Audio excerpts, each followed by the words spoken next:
Chapter 408. Gu Gang understood what he meant and laughed. You've come to the right place. I know the reason why they're looking for you. Do you want to hear it? Lu Xiaoyi immediately sprang up from his slumped position. He quickly took out a cigarette from his ring, handed it over, and lit it up. His movements were extremely familiar. This was a subconscious action. Although he had never done it before and didn't like to smoke, it didn't mean he didn't understand it. It was as if he had done it countless times in his previous life. Gu Gang was a bit unnatural. This kind of common way made him feel uncomfortable. He couldn't understand what kind of cultivation environment could raise such a contradictory person. His position in Xinyuan was far lower than Guangyao's, so he had never heard of Lu Xiaoyi's secret. In essence, he was just an old Jin Dan who served the sect. His strength was limited and his potential was dim. He didn't have the qualifications to receive the favor of the upper echelons. He took a puff. This son of a bitch, he didn't even pay attention to the offerings. The cigarette was a bit dry. He didn't know how long it had been there. In the fifth ring, everyone knows about Wolf Ridge. It's the most majestic mountain range in the fifth ring, but there's also a river. In terms of geography, it has the same status as Wolf Ridge. It's called Secret Water. In terms of the entire continent's topography, Secret Water and Wolf Ridge cross each other vertically. Wolf Ridge's mountain couldn't stop Secret Water's water. After being washed by the river for a long time, it was cut off at the intersection. In this intersection, there's a mysterious race. They're not natives of the fifth ring. They came even later than our ancestors, but they still firmly hold a place in the fifth ring. In the center of Secret Water, there's an island. On the island, there's a palace called Peacock Palace. Their master isn't a human, but a quasi-holy beast of the peacock race. They have a unique status in the fifth ring's cultivation world. Your mission is related to this peacock palace. Lu Xiaoyi didn't care about the mission. He was more interested in other strange things. Martial uncle, I don't see much description of Secret Water in the sect's records. There's also very little mention of this peacock palace. Then, what's the reason why a non-human race can survive in the territory conquered by humans? I don't believe that the major sects of the fifth ring mountain range are so compassionate. Since I'm going to Peacock Palace for a mission, shouldn't I be given a basic understanding of the situation? We can also decide our attitude and strategy for this trip.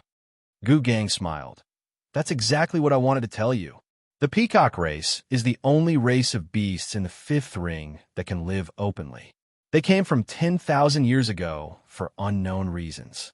We don't know how they came into contact with each other back then. We don't know how they came into contact with each other back then. We don't know how they came into contact with each other. We don't know who pulled the strings. Lu Xiaoyi was very displeased. You don't know anything, so what are you talking about? Even after listening to it, it's still a muddle-headed matter. Gu Gang widened his eyes. Are you going to listen or not?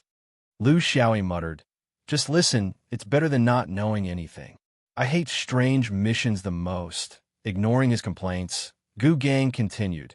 Peacock Palace is located at the intersection of Secret Waters and Wolf Ridge. It's surrounded by mountains, Secret Waters is wide, and it's shrouded in clouds all year round. It's a rare place in the fifth ring where humans rarely go. As for why they can survive in the fifth ring, let's not talk about the powerful background behind Peacock Palace. Let's just say that the peacock race has an extraordinary divine ability that can help the fifth ring travel through the universe. With this ability, do you think the peacock race has the right to survive in the fifth ring mountain range? Lu Xiaoyi nodded.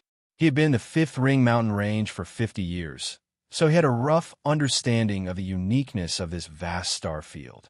Unlike most normal celestial bodies that moved in fixed orbits, the fifth ring mountain range's orbit in the universe was more like a comet that never stopped. Nothing could restrain its existence. It was free and unrestrained, forever without rest. If it was a real comet, of course, it wouldn't matter.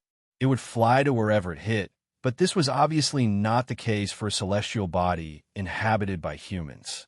Any collision would cause a devastating blow to the fifth ring mountain range, just like how it was destroyed during the dinosaur era in his previous life. This required control.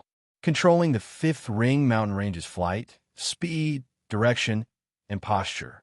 It also needed to deal with any celestial bodies that couldn't be avoided along the way. The universe was vast, so the chances of a collision weren't high. But once in a while, it could be fatal. Moreover, the collision of small and medium-sized celestial bodies could also cause disasters in local areas.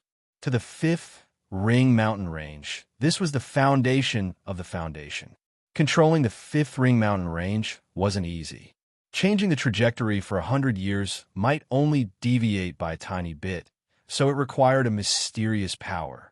The Peacock race was a race that possessed such a mysterious power. It was easy to imagine their status among the major powers of the fifth ring mountain range. Peacock Palace didn't often appear among the low-level cultivators. This was because Foundation establishment Gene Dan cultivators couldn't roam the void. The disciples of Peacock Palace also never participated in the intrigue between the major powers of the fifth ring mountain range. They also didn't participate in the inexplicable ranking of the fifth ring mountain range. Why are they called quasi-sacred beasts? Are there more true sacred beasts after them? Lu Xiaoyi usually didn't care much about these things. But now that things had come to a head, he had to find out more. Gu Gang glanced at this ignorant disciple and couldn't do anything about it. There are many types of sacred beasts. They are rare because of their commonality. In the case of peacocks, the sacred beast closest to them by blood is the phoenix. That's the king of sacred beasts. Therefore, the peacock race also has a powerful background. Lu Xiaoyi was very curious. Why does the peacock race have to settle down in the fifth ring mountain range? Is it unintentional or intentional? Or is there a purpose? Was it just to protect the human race? Peacocks aren't that selfless, right? Humans don't seem to be worth it. Gu Gang interrupted him. You can ask this question after you become a half-immortal. What I want to tell you now is that the peacock race needs the cooperation of human cultivators to deal with the celestial bodies in the universe. This is a very complicated divine ability. It can use the origin power of the peacock race to greatly change the trajectory of the celestial bodies. However, they can't do it alone. In other words, when they encounter a relatively large celestial body, humans also have to contribute. The contribution of humans is divided into several levels. It doesn't mean that the matters of the universe can only be left to the Yuanying Supremes to solve. Instead, cultivators of each level have to participate, including us Foundation Establishment and Gene Dan. Simply speaking, the peacock race's divine ability uses several levels of mysterious power to jointly affect the movement of the celestial bodies. Foundation Establishment is also an important and indispensable part of it. This requires the peacock race and human Foundation Establishment to reach a certain level of tacit cooperation. There are millions of human Foundation Establishment cultivators. It's impossible to communicate with every Foundation Establishment cultivator. Therefore, every 50 years, the leaders of the big sects in the fifth ring mountain range would gather together to familiarize themselves with this cooperation. Then, they would pass it on to their fellow sect members. The purpose is that in case a celestial body collides, everyone knows what they should do and how to do it. It's not to the extent of losing their minds and panicking. For tens of thousands of years, this has already become a rule that everyone must abide by. For the sake of the fifth ring mountain range's mother planet. Last time, it was Glorious Light who led people to the Peacock Palace. This time, it was originally Bright Light who was going, but since you jumped out, who else would go if not you? Chapter 409. Lu Xiaoyi somewhat understood. This was indeed a big deal for a fifth ring disciple. It was always better to be prepared in advance than to sharpen one's spear at the last minute. He could not decline this kind of thing. However, Martial Uncle, is this the mission you gave me? Or the Soaring Heaven Pavilion? Thunderbolt Palace? You guys, Gu Gang chuckled. You guessed right. Whether it's the Thunderbolt Palace, the Soaring Heaven Pavilion, or the palaces under the Thousand Virtues Peak, they're all looking for you for the same thing. It's to lead a team to the Peacock Palace to carry out this time's rehearsal with the Peacock clan's divine ability. You don't need to go to the other palaces. But you must go to the Soaring Heaven Pavilion and the Thunderbolt Palace because you need to find a team for yourself. There are a total of 9 people. Other than you, you still need to find 8 more. Lu Xiaoyi was a little annoyed. He hated leading a team the most. He could not even manage himself. How could he manage others? At that time, a group of internal swords and external swords would be a problem for him. Can I go by myself? I'll be free. Gu Gang laughed. Of course you can. If you're willing to come back and teach 1,000 internal swords and 20,000 external swords, I won't object to you going alone. Lu Xiaoyi immediately changed his words. Compared to leading a team, he hated being a teacher more. Martial uncle. Then can I bring more people? It'll save me a lot of trouble if I bring 100. Looking at this disciple whose only goal was to slack off, Gu Gang no longer had the energy to be angry. Just 9. You're bringing a group of people. Are you going to fight? I'm warning you, Lu Xiaoyi, your position now is different from before. You have to think of the sect in everything and not think of how to hide and be idle all day long. Lu Xiaoyi's words went in one ear and out the other.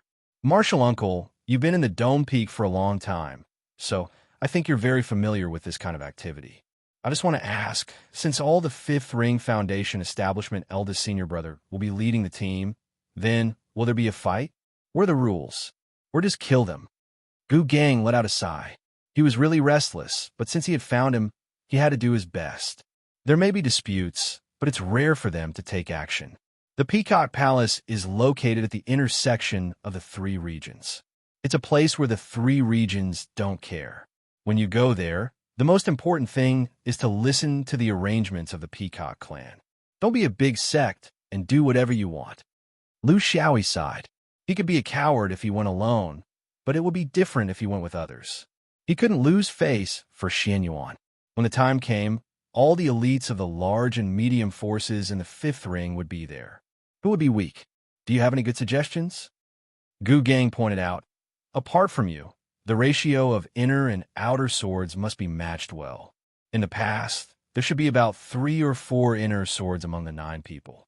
After all, they're not going out to fight, so there is no point in them going out too much. Also, go and cram in Xuanyuan's connections in the 5th ring. Who are your opponents? Who are your friends? Who are your allies? Who are your neutral? You must be clear in your heart. Don't let others see you as a joke. The Peacock Palace has many Xianyuan cultivators. They are all heavenly beauties, as beautiful as flowers, and have a unique temperament. You must control your little brother well. Don't embarrass Xianyuan there. In the Peacock Palace, you must put the master first. If you follow the rules, they will naturally help you settle some troubles. Although I, a swordsman, am never afraid of trouble, you must not be reckless in that place. The Peacock clan is outstanding in their abilities, but they are a peace-loving race. They don't like to fight, so you must grasp this well. Lu Xiaoyi left the Ascension Hall and went to the Soaring Heaven Pavilion and the Thunder Pavilion. Other than listening to the teachings of his martial uncles, these 2 places also had a list of candidates to participate in the Peacock Palace gathering this time. Ordinary cultivators could not go, because this required strength as a guarantee. Whether it was to comprehend on the spot, deal with possible conflicts, or spread the knowledge later on, it all required strength. Lu Xiaoyi's solution was very simple. He left the choice of outer swords to his second senior brother and the others, while the inner swords were passed on to Light. He wanted to see if he had any recommendations. Although he did not fear these inner swords in battle, he had to be respectful when handling matters. This would not only reduce trouble, but also show his magnanimity.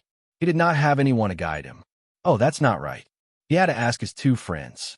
An activity that he found boring might be very interesting to others. Out of his expectations, Yinbo very quickly expressed his willingness to go. That's right, the Peacock Palace was a place that could not be easily set foot in the 5-ring continent. Cultivators paid attention to experience and knowledge. The more they went, the more they saw, and the more they experienced. This kind of opportunity only came once in 100 years, and was not often. Actually, there were still many people who were willing to go, such as Lu Xiaoyi's group of friends from his hometown. However, their strength was too low, and they were not up to the task. He also did not want to give others the impression that he was favoritism and did not care about the big picture. There were too many people who were just there to make up the numbers, and in the end, the one who had to clean up the mess was still him. To a lazy person, this was fundamental. In the end, he still explained. Fortunately, this group of people knew their own situation and did not pester him endlessly. Senior sister Yin Bo found him. Little E, come with me to a previous gathering. Lu Xiaoyi was very helpless. Senior sister, are you going to the Peacock Palace or not? In any case, can't you at least give me a definite answer? As for this gathering of yours, can I not go? You know that I hate dealing with people the most. Some boring people say some hypocritical things. Lu Xiaoyi had a very easygoing temperament. When he had just ascended to a high position, he was not willing to hear people call him Big Brother. On the contrary, he liked people to call him by his name, which was also a bad temper. However, who would call him by his real name if they were not really familiar with him? Yin Bo insisted. Of course I'm going. I came here personally to tell you in person, to show more respect. Lu Xiaoyi was very doubtful. I don't see it. Senior sister, you came here personally most likely to drag me to that gathering. Senior sister, there are dozens of gatherings like this in the dome roof every day. I'm getting so many invitations that I'm panicking. Which one do I want to go to? You can't be biased, right? Yin Bo patiently guided him. Little E, you don't have to worry. My invitation is not for the people in the dome roof to form a clique. It's an invitation from the outside, a wedding. When you go there, no one will recognize you. You can just eat and drink casually. It can be considered as a relaxation after 20 years of seclusion. A string cannot be stretched taut all the time. Being loose and tight is the right thing to do. Anyway, there's still a few months before the Peacock Palace appointment. There's still time. It's also a good opportunity to avoid the troubles in the dome roof. How is it? Senior sister treats you well, right? Lu Xiaoyi was skeptical. Why don't I dare to believe you? Senior sister, if you don't dig a hole for me, I'm really not used to it. Yin Bo shouted. Are you going or not? Lu Xiaoyi fell for this trick. Ever since he saw this senior sister in the Rising Heaven Pavilion, he had an indescribable feeling of intimacy. It was not the feeling between a man and a woman, but a very hazy feeling. It was a kind of trust, like a child wanting to hold the hand of his older sister. I probably had a sister who loved me in my previous life. Lu Xiaoyi excused himself like this. Chapter 410. Smoky Puppet was right about one thing. There was still more than half a year before the trip to Peacock Palace. Their group would be sent there by Marshal Uncle Jindan, so there was still plenty of time. He didn't want to stay here and be everyone's target, even if it was just flattery. After reporting to Gu Gang, the two of them left the dome. On the way, Lu Xiaoyi was still chattering. Senior sister, can't you tell me the truth? Is it really a drinking party? Or is it that you used me as a shield? If you don't tell me clearly, don't blame me for eating and not doing anything. Smoky Puppet glared at him. It's a wedding, not a drinking party. After a pause, she explained, I have a sister, the very good kind. We both came from the Azure Sky Great World and came to the fifth ring together to pursue our dreams. I'm in Xianyuan, and she's in the Surging Waves Pavilion. You might not be familiar with it, but in Azure Sky, Xianyuan and Surging Waves are the two great sects of the same continent. However, Surging Waves is weaker, and they put most of their energy in their hometown, Azure Sky. Here, they're just a very average mid-sized sect. As for my sister, describing her as an outstanding beauty might be a bit of an understatement. In short, she's the kind that you men can't take your eyes off. A few years ago, I invited her to a gathering of Foundation establishment disciples in Xianyuan. There were friends from various friendly sects in the western regions. Lu Xiaoyi shouted, Wait, this is the key. Why didn't you call me for such a thing?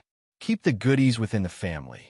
A fresh flower should be planted in a pile of cow dung instead of being wasted outside. Smoky Puppet glared at him. She's a good girl. Lu Xiaoyi was unconvinced. Am I not a good man? Senior sister, to think that I treated you so well. The outstanding swordsman from Weijian Mountain thought of you, but you, Smoky Puppet said firmly. I only love the sword in my life, and don't think about anything else. Don't try to change the topic, listen to me. Who would have thought that I would bring my sister here to broaden her horizons out of kindness? Who would have thought that she would shine at the gathering and attract countless admirers? Lu Xiaoyi laughed. They have no taste. Instead of pursuing a great beauty like you, senior marshal's sister, they gave up what was close at hand for what was far away. They are all fools. Although Yin Sheng was very annoyed by his rascal behavior, the compliment in his words was enough to make any woman feel happy. She had not yet reached the state where her heart was as still as an ancient well, where she could not be happy or sad. After all, Zhuji was just the beginning of cultivation. He sighed, I can't do it. Just by looking at me, she knows that I'm not a good candidate for a Tao companion. My sister is different. She's gentle, considerate, good at understanding others, and has a good personality. Her cultivation technique is also soft and gentle. She's a good companion that many people dream of. Thus, everyone flocked to her. Her sect wasn't based in Xianyuan, so there were a lot of troubles that Xianyuan didn't have. Unfortunately, she was someone who valued relationships more than cultivation. She looked down on so many handsome young men from the large sects, but she had her eyes set on a young man from a small sect. This time, her wedding was held according to the customs of the mortal world. I know what she meant. She wanted to grow old together like mortals. This silly woman, how could she do that in the cultivation world? I knew her purpose of inviting me. She wanted me to help her block some unnecessary troubles, accidents, and those disappointed people who thought they were outstanding. I shouldn't have invited her to attend that event. Since it's my responsibility, of course I won't shirk my duty. And then she found me a big shield to come. Lu Xiaoyi also sighed. He knew that things weren't that simple. Senior marshal's sister, this kind of mundane plot also exists in the cultivation world. Isn't it meaningless? Could it really cause bloodshed on a joyous occasion? We're all cultivators with Tao foundations. Can't we have this much tolerance?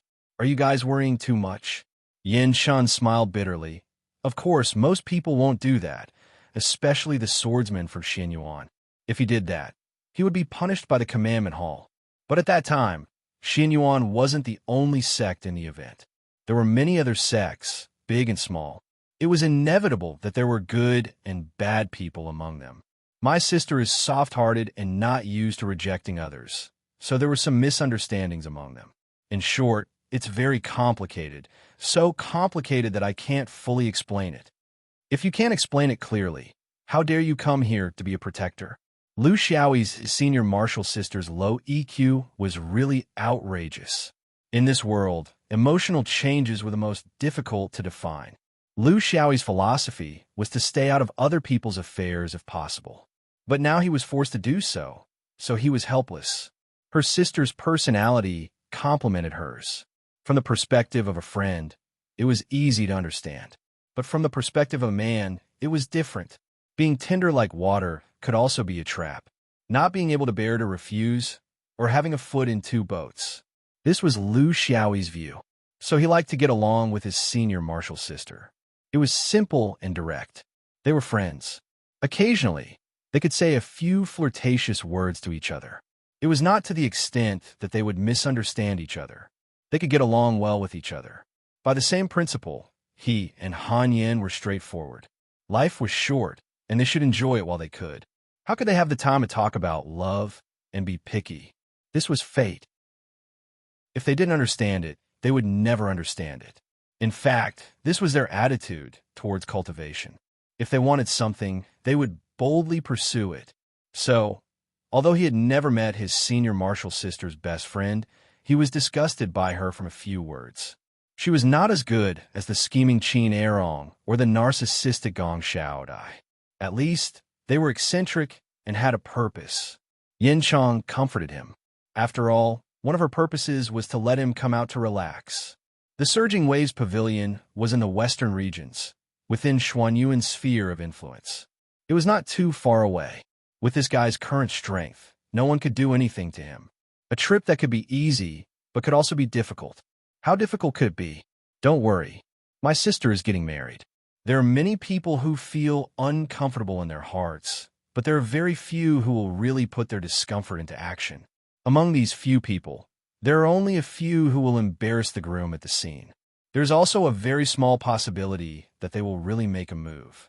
So, in fact, you eating and drinking until the end is the most likely situation. I hope so. Lu Xiaoyi did not think so, but he could not say where this feeling came from. The two stumbled along the way, chatting and laughing. After a month, they arrived at a large city, Immortal Gazing City. This was the territory of the Spirit Gourd Cave, close to the sphere of influence of the Surging Waves Pavilion. These two sects were relatively peaceful forces among the Fifth Ring Law lineage. It could not be said that they stood aloof from worldly affairs, but their methods were much gentler. The wedding scene was not in the city, but in a large luxurious manor outside the city. It seemed that the husband's family was also a large family in the mortal world. They attached great importance to the marriage of cultivators in their family. Perhaps it was also a show for the surrounding forces. This was a method of survival for mortal families. The fragrance of wine also needed to be advertised. Chapter 411.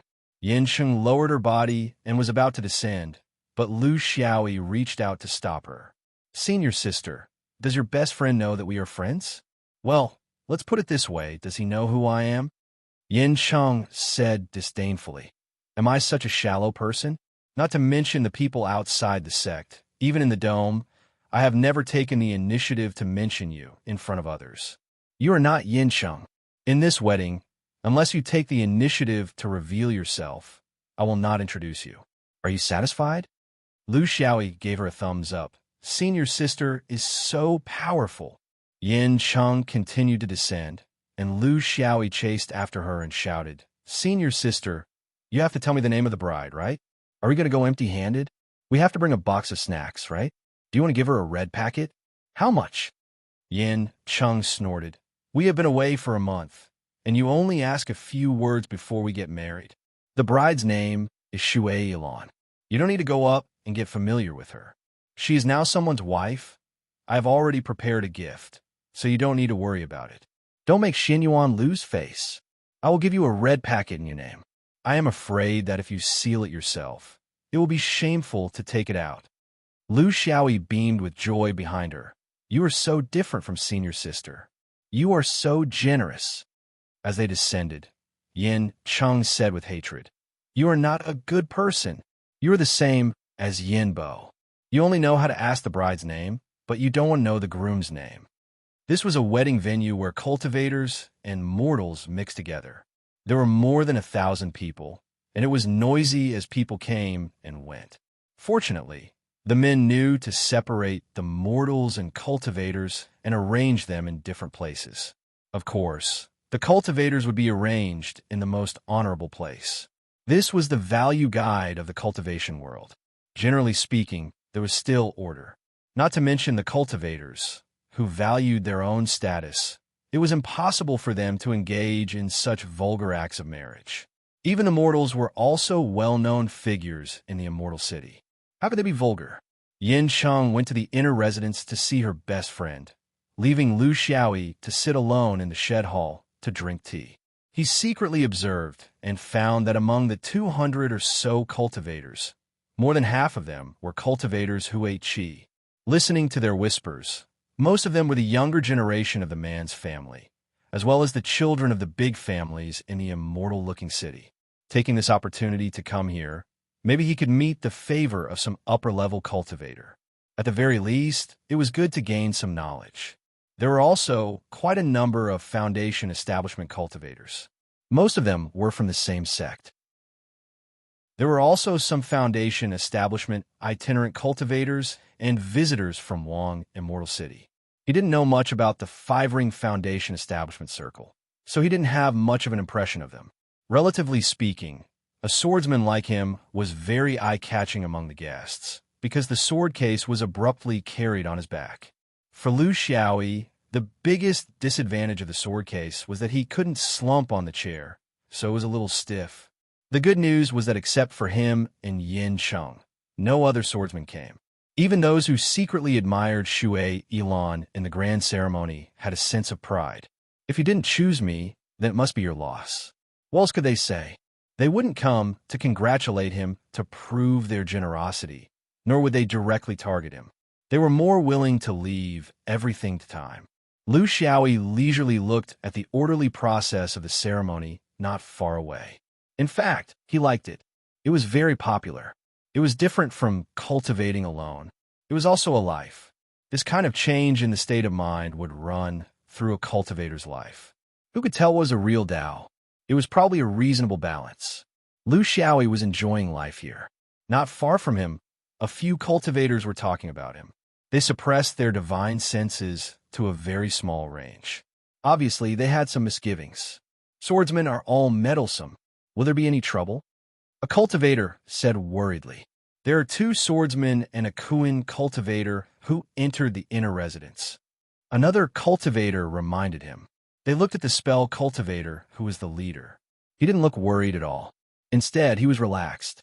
It's expected. What's there to worry about? That Kuan cultivator won't make a move. Someone else will take care of it. As for this swordsman from Weijian Mountain, this is the western region, the territory of the Spirit Gourd Cave. Even a swordsman from Xianyuan wouldn't be too presumptuous, let alone a swordsman who came from afar. Do you really think that a swordsman can travel the world without fear? That depends on the person. How do you know that this person is from Weijian Mountain and not Xianyuan, Senior Brother Chao? One of the cultivators asked. This was very important. No matter what, Xuanyuan's influence in the western region was real. Even in the territory of the Spirit Gourd Cave, other people had to consider Xuanyuan's influence more or less. However, if it was a swordsman from Irai, it didn't matter. Although Weijian Mountain was very strong, it was very difficult for them to resist the 3 pure ones in Irai. They couldn't act presumptuously in the western region. Senior Brother Chao was surprised. I've already told you that when you travel the continent, you have to be clear-eyed and clear-minded to be able to accurately judge your opponent. Today, I'll teach you a lesson. Xuanyuan Sword Box and Weijian Mountain Sword Box are different. They each have their own secrets. As for what secrets there were, he didn't say. It probably involved some secret aspects. Just based on his insight, he was indeed better than others. However, if he considered luck, his judgment wasn't as good as those narrow-minded people. This was a case of being too smart for one's own cleverness. Let's continue with the plan. As for the swordsman from Weijian Mountain, let's leave him to Senior Brother Shu Lu. He's from Jialan Temple and is a strong cultivator in the cultivation of Dharma. It won't be a problem for him to hold this swordsman back. In fact, if we move quickly, it'll only take a moment. He may not be able to react. Everything is just for the sake of safety after the event. The wedding process was very fast. Because they had to consider the identity of the cultivators as guests, they couldn't do it for a few days like mortals. Time was precious for cultivators who would play with you. It was just a moment of novelty. The newlyweds finally walked out. Because they were all cultivators, there was no need to cover their faces. They walked side by side in Dafa. Shui Ilan was the bride, senior sister's best friend. She was graceful, gentle like a pretty girl from a humble family. Her face was exquisite like a figure in a painting. Her walking posture was seductive, and she was a real stunner. So many different qualities were ingeniously concentrated on her, causing people to have wild and fanciful thoughts. Even Lu Xiaoyi didn't care, but people with their own unique interests couldn't help but take a few more glances at her. There were also differences in beauty. Yin Chang was also very beautiful, but her swordsman temperament made people focus on her sharpness, not her beauty. Shui Ilan's beauty was completely in the category of women. She made people want to protect and love her at first glance. She was a natural cauldron. She was the dream partner of all cultivators for dual cultivation. But she wasn't Lu Xiaoyi's main target. His focus was on the bridegroom. This was a cultivator who seemed to be taciturn. His cultivation was in the foundation establishment stage, and his realm was average. His temperament was average, and he was as handsome as jade. He had nothing to do with him. But it was this kind of person who was lucky enough to marry the goddess in the eyes of many young cultivators. Was this what it meant to complement each other? But what surprised Lu Xiaoyi was that the bridegroom didn't hide it. Or rather, he still couldn't hide it from the cloud of luck. This was the third cultivator he met who was hit by luck after coming to the fifth ring. Chapter 412. Before Lu Xiaoyi came to the fifth ring, he had seen a cultivator of fate, Chao Wendao. After coming to the fifth ring, the chances had increased dramatically. Senior Brother Inner Sword, Spear Point Subduing Spell Cultivators of Unknown Origins. This might have something to do with the strength of a domain. Those fragments of fate would naturally drift towards regions where cultivators flourished. This was the third one in the fifth ring. More importantly, it might not be the last. After all, his contact area was still a little too narrow. Fortunately, the sword spirits helped him hide in his sea of consciousness, allowing him to see others clearly without worrying about himself. He never thought that his future depended on constantly devouring fate. The reason was very simple. When he first saw the fragments of fate, they numbered in the tens of thousands. Could it be that if he wanted to achieve something on the path of cultivation, he had to kill all these people with fragments of fate? This was not in line with his philosophy. He felt that they could coexist and not devour each other. However, the specific outcome did not depend on him alone. It also depended on the other person's choice. Therefore, he did not feel that he should find an opportunity to kill this person and then take away his luck after discovering this person. He would be more interested in stealing his wife. He was just feeling a little sentimental. Fate was fate, and it could always provide extra help. Not only in terms of cultivation, but even in terms of luck with women, it was especially sharp. Fate was so mysterious, but also so reasonable. If two equally outstanding people got together, according to his experience, the result would not be too good. However, if one was outstanding and the other was ordinary, it would be more in line with the heavenly Tao. In terms of Tao companions or marriage, it was like a hero marrying an ugly wife and a good woman marrying an evil man. According to the people around him, the groom came from a very ordinary small sect, the Ghost Sparrow sect. It was a side sect outside of the mainstream forces of the fifth ring. However, this person was not ordinary. He was a typical elite of a small sect. He was also a figure on the fifth ring foundation establishment rankings, although his ranking was not high. The couple began to toast the guests and received countless blessings. Smoke was in the inner residence to accompany the women, so Lu Xiaoyi could only mix in with the guests and give false blessings. The good cabbage had been eaten by the pig. However, was a cabbage that had been eaten more juicy? A discordant voice still appeared. One of the guests at the table took out a jar of immortal wine that he had brought with him and cast a sidelong glance at the two newcomers. I just can't get used to this wine. It's like water. I have a jar of Qingming immortal wine here for those who are disappointed. After the virtuous couple has drunk this wine, the past will be written off. If you don't want to drink, we won't make things difficult for you. You may leave. The surrounding people were all cultivators, so there was nothing wrong with these words. But at this time, there was an indescribable meaning to them. Shui Ilan understood that this was directed at her, because the guests at this table were all talents from various sects who had admired her before.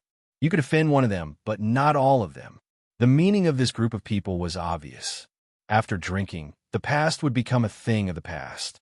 Although it was mainly their wishful thinking, it was also because of her own personality problems. She was hesitant and difficult to make decisions, which led to this kind of trouble. Although she had already explained these things to her husband before the marriage, it was still her fault. How could she stay out of it? If it was another occasion, she would have directly refused. Who would force them to drink? But today was different. It was their wedding day. How could they refuse a toast from others? If they really didn't give them face, they would be the ones who were disrespectful. In this kind of situation, no one else could replace them. Only they, husband and wife, could drink for them. Qingming immortal wine was not an ordinary wine. Even in the cultivation world, it was a famous top-grade wine, known for its tyranny. Among foundation establishment cultivators, everyone could drink 1,000 cups of ordinary wine and not get drunk. However, this kind of immortal wine that only nascent soul cultivators could enjoy was not something they could resist. They would really make a fool of themselves if they drank it. But this cannot be said that these guys were completely malicious, because this wine was a very famous wine in the cultivation world that replenished spiritual vigor.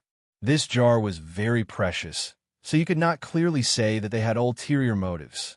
The power of the wine and the power of spiritual vigor made most foundation establishment cultivators unable to resist it. She knew that her husband usually did not touch a single drop of wine. He was one of the very few people who were allergic to wine. This toast was actually a substitute for tea. In the cultivation world, each cultivator had their own hobbies and taboos. Not everyone was free of taboos, regardless of whether they were familiar or not. This kind of reaction could only be completely changed after reaching yuanying. Therefore, there were people who were allergic to wine, people who were sensitive to pollen, and of course, there were also people who were dizzy with blood. It was very rare, but it did exist, especially her husband's cultivation method. From the name of the sect, it could be seen that the Ghost Sparrow sect was a Taoist sect that specialized in the cultivation of the mind. The more unorthodox it was, the more stubborn it was, and the more obsessed it was with cleanliness. She had a weak personality, but when it came to her love, she did not hesitate to be straightforward. She knew that no one could avoid today's matter, so she might as well take it all on herself. She was not addicted to wine, but it did not mean that she could not drink. Women were strange creatures. Under their weak appearance, they often had very strong skills. At this time, the best solution was to have a tyrannical cultivator come out and disrupt this farce. The swordsman was the best candidate. Unfortunately, her good sister had been invited by her to accompany the guests in the backyard. As for the other one, Lu Xiaoyi was watching the show. He did not have the slightest intention of disrupting the situation. In his original world, although marital disturbances were disgusting, he had the potential to cause marital disturbances. To be able to get drunk by 2 steps with such a beauty, TSK, it was not in vain for him to come from afar. Women were unexpectedly brave in front of the people they were willing to protect. How do we drink? He took 3 wine cups and filled them to the brim. A jar of wine was about to be emptied. This was Qingming immortal wine, not the common wine of the mortal world. 1 cup per person. On behalf of everyone here, I wish the 2 of you happiness. Obviously, this was the person who could drink the most among the crowd. He was pushed out by these disappointed people to cause trouble. He wanted to get drunk and make a fool of the 2 of them.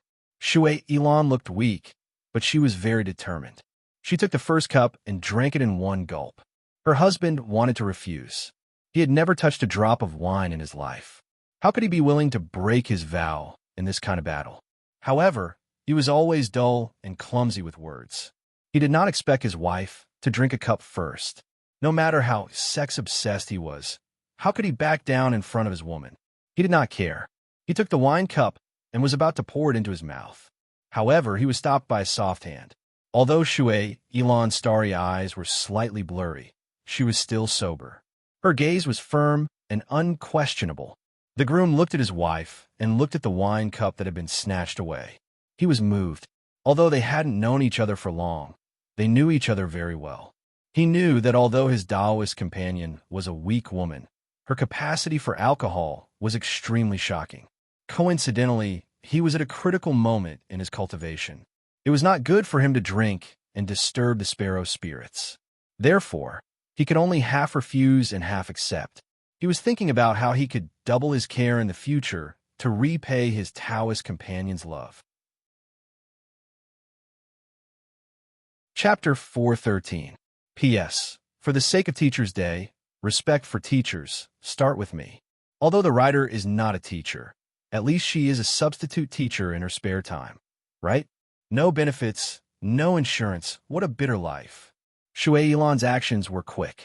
She drank another cup and could still support herself to show the other party the bottom of the cup. The cultivator opposite her sighed. It looks like a woman, but it's actually a woman. We reap what we sow. We are not blessed enough to win the heart of the beauty.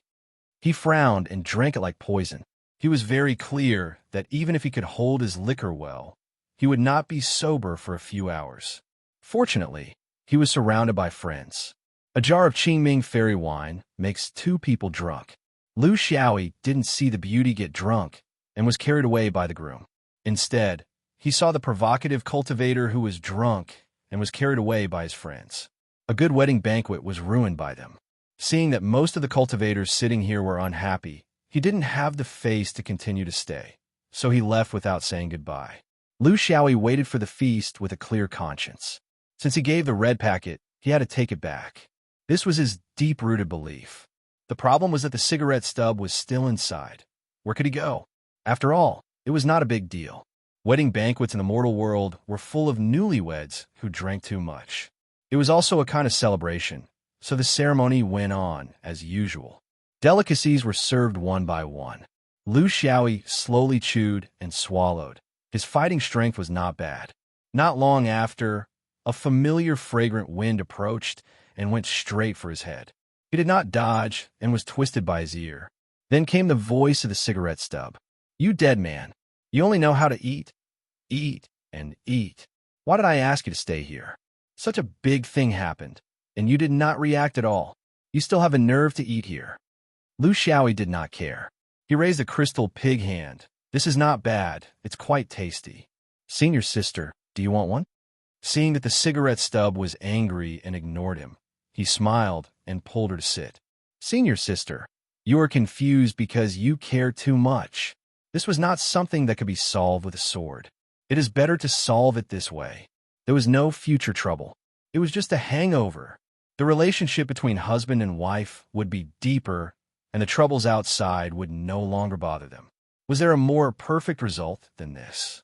If I use my sword, the entire wedding process will be ruined, and the celebration will turn into a bloodbath. The most important thing is that we can't guard them for the rest of our lives.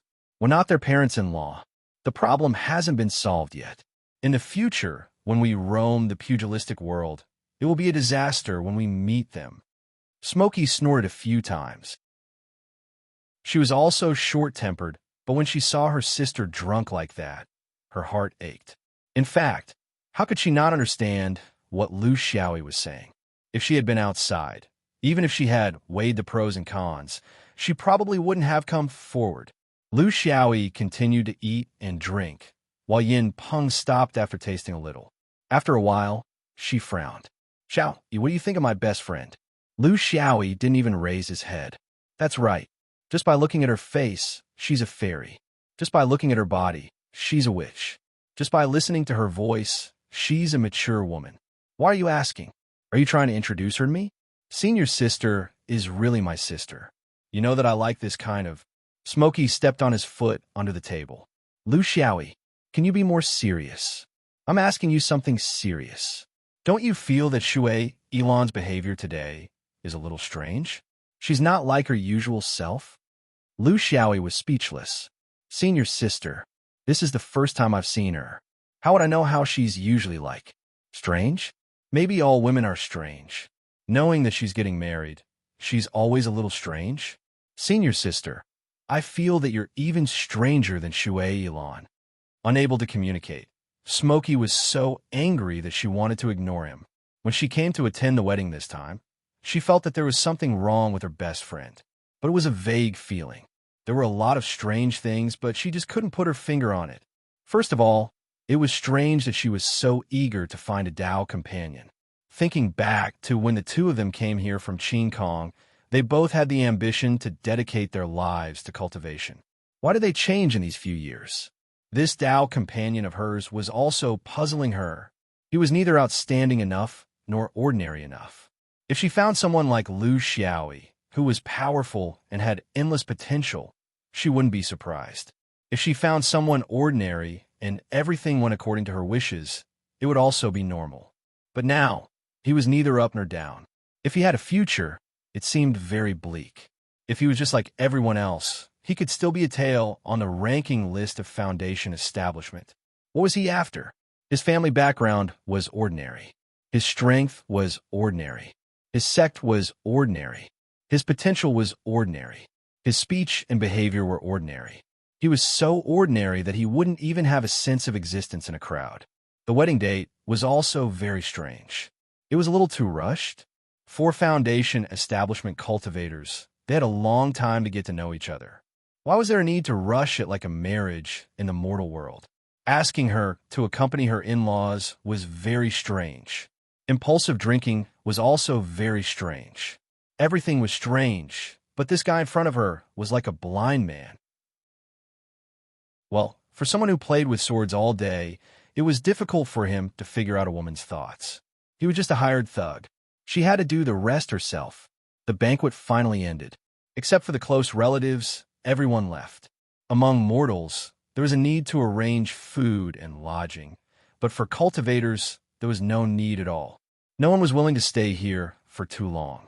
For a pair of newlyweds, the one with the glib tongue was drunk, and the one with the clear tongue was clumsy. It was too boring. This kind of thing was just a small episode on the path of cultivation. It was good enough to come here. Why should they stay? Lu Xiaoyi and his sister went to the immortal gazing city not far away. It was a very ancient city with rich historical sites and culture. It was worth visiting.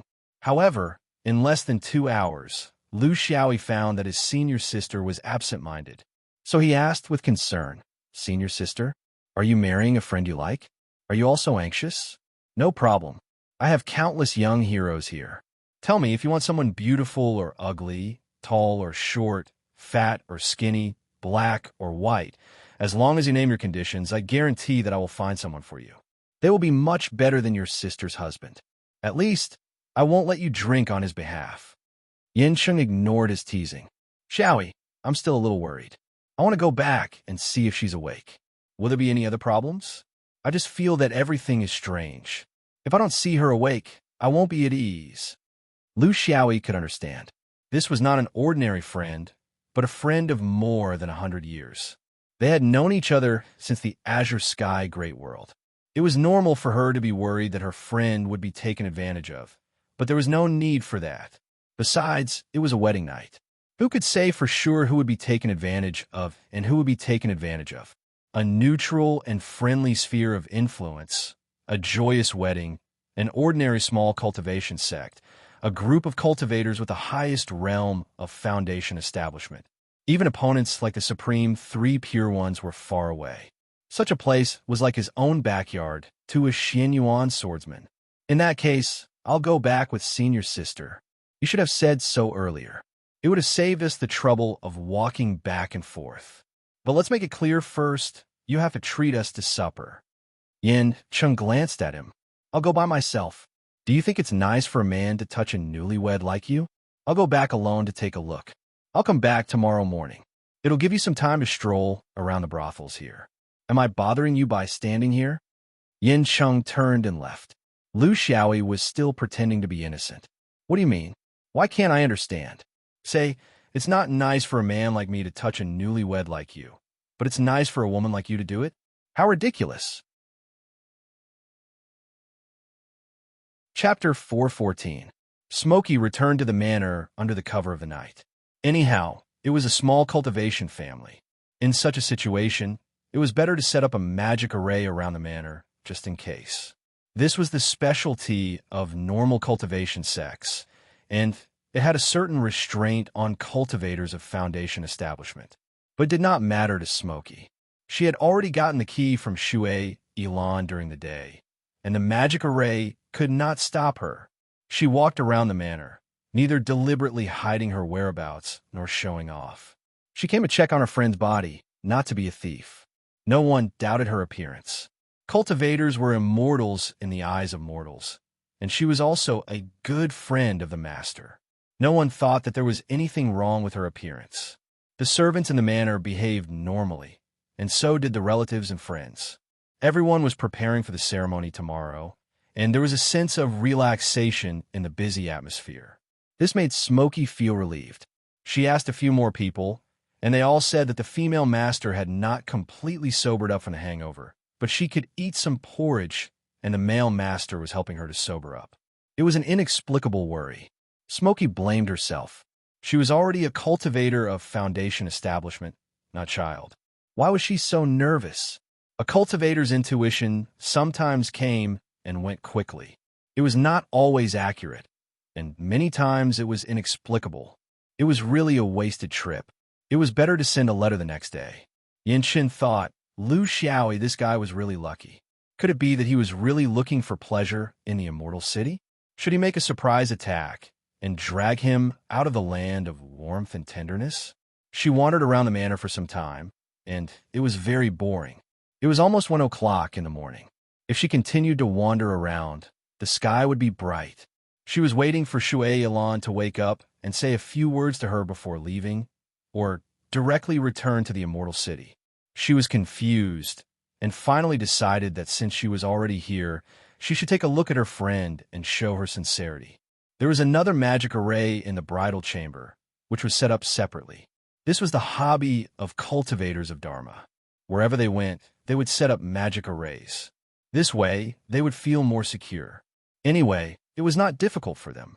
Of course, such a boring thing as eavesdropping would not happen to cultivators.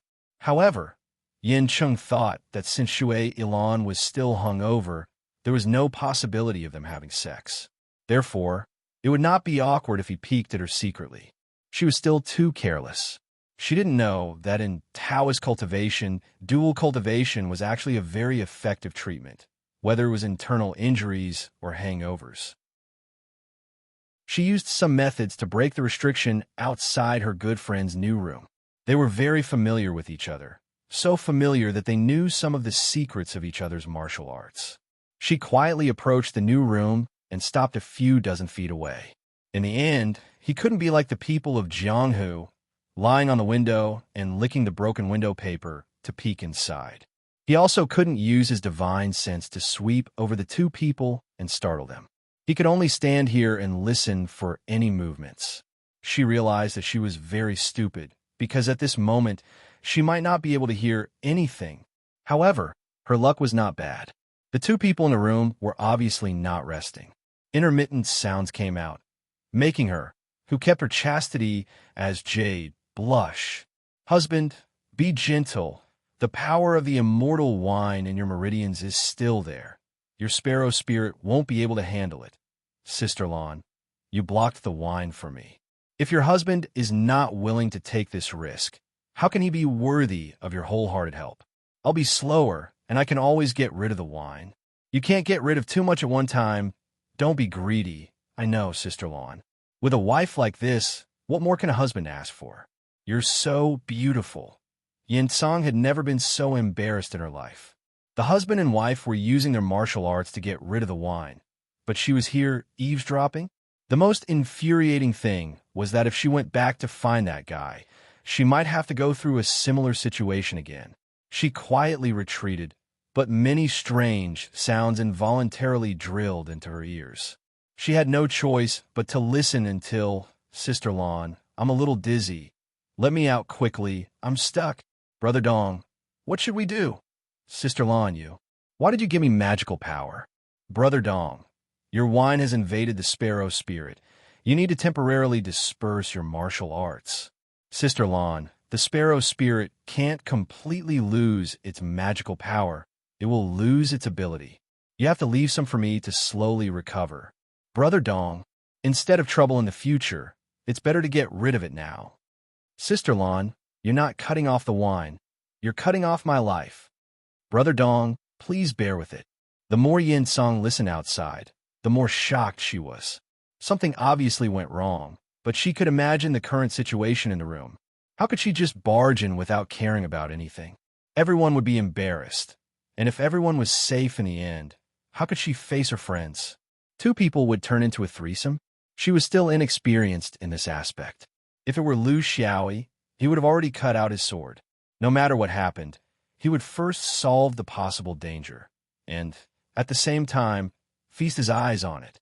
This was the difference between being pure and being shameless. What made people speechless was that the more you thought about it, the worse it would be at this time.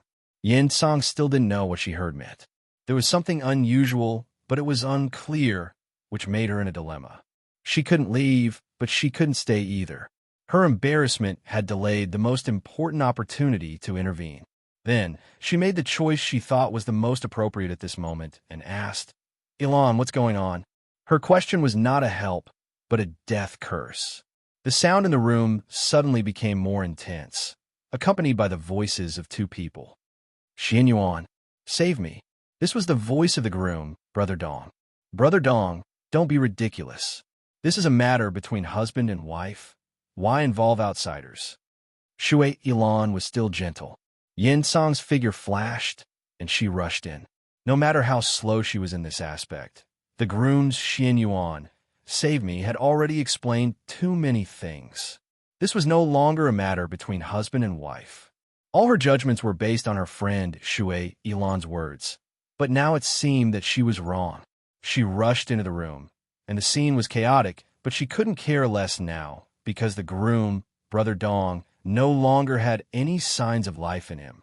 In just a short moment, she stared at her friend. Ilan, what's going on? You have to give me an explanation. Shui Ilan pulled a shawl and lightly covered her body. She stood up from the couch, covered her mouth, and chuckled. Sister Song, I never knew that you have a hobby of listening in on bridal chambers. Yin Song ignored her teasing and stared at her eyes. Ilan, tell me the truth. Why did you do this? If it's just hatred, there are countless ways. Just tell me. Xuanyuan's sword was born to solve hatred. But why did you do this? Using this method? This is not what a cultivator should do. Shui Ilan's expression was still calm. She patted the groom's forehead with one hand, and an ugly body of sparrow ghost was shaken out. Sister Song, come and see. Smokey stepped forward subconsciously. Even now, she still treated the woman in front of her as her best sister. She did not think too much about it. When she got close to the sparrow ghost, she did not expect the sparrow ghost to suddenly explode. The sparrow ghost that had just died still had most of the groom's mana and soul, as well as the extremely dense qi of the Qingming immortal wine. Yin Song sat down weakly. Her consciousness was still very clear, but she found that she could not control her own body, including the flying sword and the sword case on her back. She was tricked by her best friend. Chapter 415. Shui Ilan sighed. She walked over slowly and sealed Smoky Puppet's acupuncture points. She placed her on a chair and moved a chair for herself to sit down. Then she spoke softly. Sister Puppet, why did you come back? I know that you are worried about me, but do you know that you are making things difficult for me? I don't have many true friends in this world. Sister Puppet, you are the friend that I value the most. Why did you come back? Do you know that in the cultivation world, even the best friends, parents, and relatives can't share some secrets with each other? Smoky Puppet could not speak. She had calmed down and only looked at her friend quietly. She had realized that her friend was no longer the friend that Qin Kong used to have. What had changed her? Shui Ilan's eyes became blurred. I'm very tired. I have no one to talk to. Today, I will talk to Sister Puppet. Before I send you away, I will let you know the reason. That will be the end of our 100 years of friendship. There is still time. We are not in a hurry. She pointed at Smoky Puppet and then at herself. Sister Puppet, we are different. Although we come from the same world, there is a fundamental difference between us. Sister Puppet, you can rest easy with a big tree behind you. With Xian Yuan, how much trouble has it taken for you? Cultivation can be tough for you, but it can also be comfortable. You have the right to choose. But I don't. The help that the sect provides us is limited. We have to fight for it ourselves, struggle, fight for our lives, and bow down to them. When we travel, we don't dare to carry a sword case like you do. Although we never say it, everyone will pretend to be a Dharma cultivator from a big sect, because only then can we avoid endless trouble. As a woman, it is even more so, especially for someone like me. Beauty brings me even more malice. I don't have Xuanyuan's prestige to protect me, so my beauty is like a flower on the side of the road. Anyone can pick it. She smiled bitterly and shook her head. But we are cultivators too. We have dignity too. We have dreams too. We also want to live the way we want to live. Except for ourselves, no one can give us these things. But no matter how hard we work, there aren't many chances. This is fate. There are so many top forces in the fifth ring. They are the sky, covering the sky for everyone else. You can only crawl on the ground for the rest of your life. Shui Ilan was a little emotional, her chest heaving up and down. I can't tell you this. At least in front of my best friend, I still want to keep my last bit of dignity. However, there was always a way out. The heavens have given me an extraordinary opportunity. Shui Ilan chuckled with tears in her eyes. She leaned closer and licked Smokey's earlobe before saying softly, "After I came to the fifth ring, I obtained a new ability, which is to seize people's luck. But don't be nervous. There are very few people with providence." "Sister Anne, you don't have it." She gracefully stood up and gracefully turned around. Her naked body was not something that could be covered by a thin veil. The beauty of it made Smokey, who was also a woman, unable to help but feel her heart flutter. Feeling very proud, Shui Ilan stuck out her chest proudly. "I'm different from now on." Not only did he have confidence, but he also had a goal. "But you know my strength is not enough. I don't have a sword, so I can't kill people. When I see other people's luck, what do you think I should do? All I can use is my beauty, my gentleness, and my body. This is also the best gift that the heavens have given me." She pointed at the groom on the couch. "This toad wants to eat swan meat. Originally, this is impossible, but who asked him to have luck? So I don't mind that he's a toad. If he wants to eat, then let him eat. There will be a day when he will spit it out. He's too old-fashioned. He's only willing to do anything after he gets married. He also has some strength, especially that sparrow ghost of his. It's unusually fierce. That's why he can be on the list of foundation establishment. I'm no match for him. I have no choice. I also want to get his luck, so I can only get married." You guessed it right. Everything at the wedding was arranged by me. You don't know that when a woman doesn't care about something, there will always be a group of stinky meat surrounding her. I can only use the power of Qingming fairy wine to intoxicate his sparrow ghost during sex. Only then can I have a chance to kill him. Now, Sister Anne, do you understand? But why did you come? Why are you so concerned about me? Do you know that your concern sometimes makes me feel embarrassed? You're always high and mighty, as if you don't eat the food of mortals. In front of you, I'm as dirty as a prostitute in a brothel. Don't blame me. I can't let others know my secret for now. It's not the time yet. So, I can only ask you to go first. Ilan will burn incense and paper for you. Don't blame me, Sister Anne. You're really my only friend in this cruel cultivation world. But I have to send my only friend away with my own hands. I'm so sad. Shui Ilan's white hands moved slightly and released a little restriction on Yanran's body. She was very confident. She knew that there would be no danger in releasing the restriction like this. It only allowed her to speak. But without mana, how long could the sound waves travel? Then, Sister Anne, do you want to say anything? Look at how soft-hearted I am. At this time, I'm still giving you such a chance. Yanran's tears dripped down. It was not because she was afraid, nor was it because her life was coming to an end. It was just for the friendship that had passed away. She looked at her good friend and shook her head firmly. You're wrong. Under Xuanyuan's glamorous appearance, the pressure is actually no less than yours. But we won't let ourselves become unscrupulous because of pressure. So, we're strong because of our hearts and not because of anything else. She sighed and closed her eyes, as if she did not want to be shaken by the upcoming tragedy. She only called out softly, Lu Xiaoi. Lu Xiaoi? What did it mean? Was it a person's name? Was it a man or a woman? Or was it that this senior sister, who looked pure and innocent, was actually calling her lover before she died? Outside the room, a murderous intent swept past. It was so fast that it could not be seen, tracked, or stopped. By the time Shui Ilan realized the danger, it had already swept past her full breasts. She did not have the slightest bit of hesitation to destroy such a beautiful creature. Shui Ilan slowly sat down. She wanted to see what had destroyed her life's plan. Then, a figure came in through the window. It was a cheerful young man. She remembered him. He was also a swordsman, and he came with Sister Anne. This was her life. She was still destroyed by the swordsman. Once the swordsman entered the room, he did not look at his senior sister. Instead, he rushed to her side and used his body to block Yanran's view. He seemed to be observing the wound on her chest.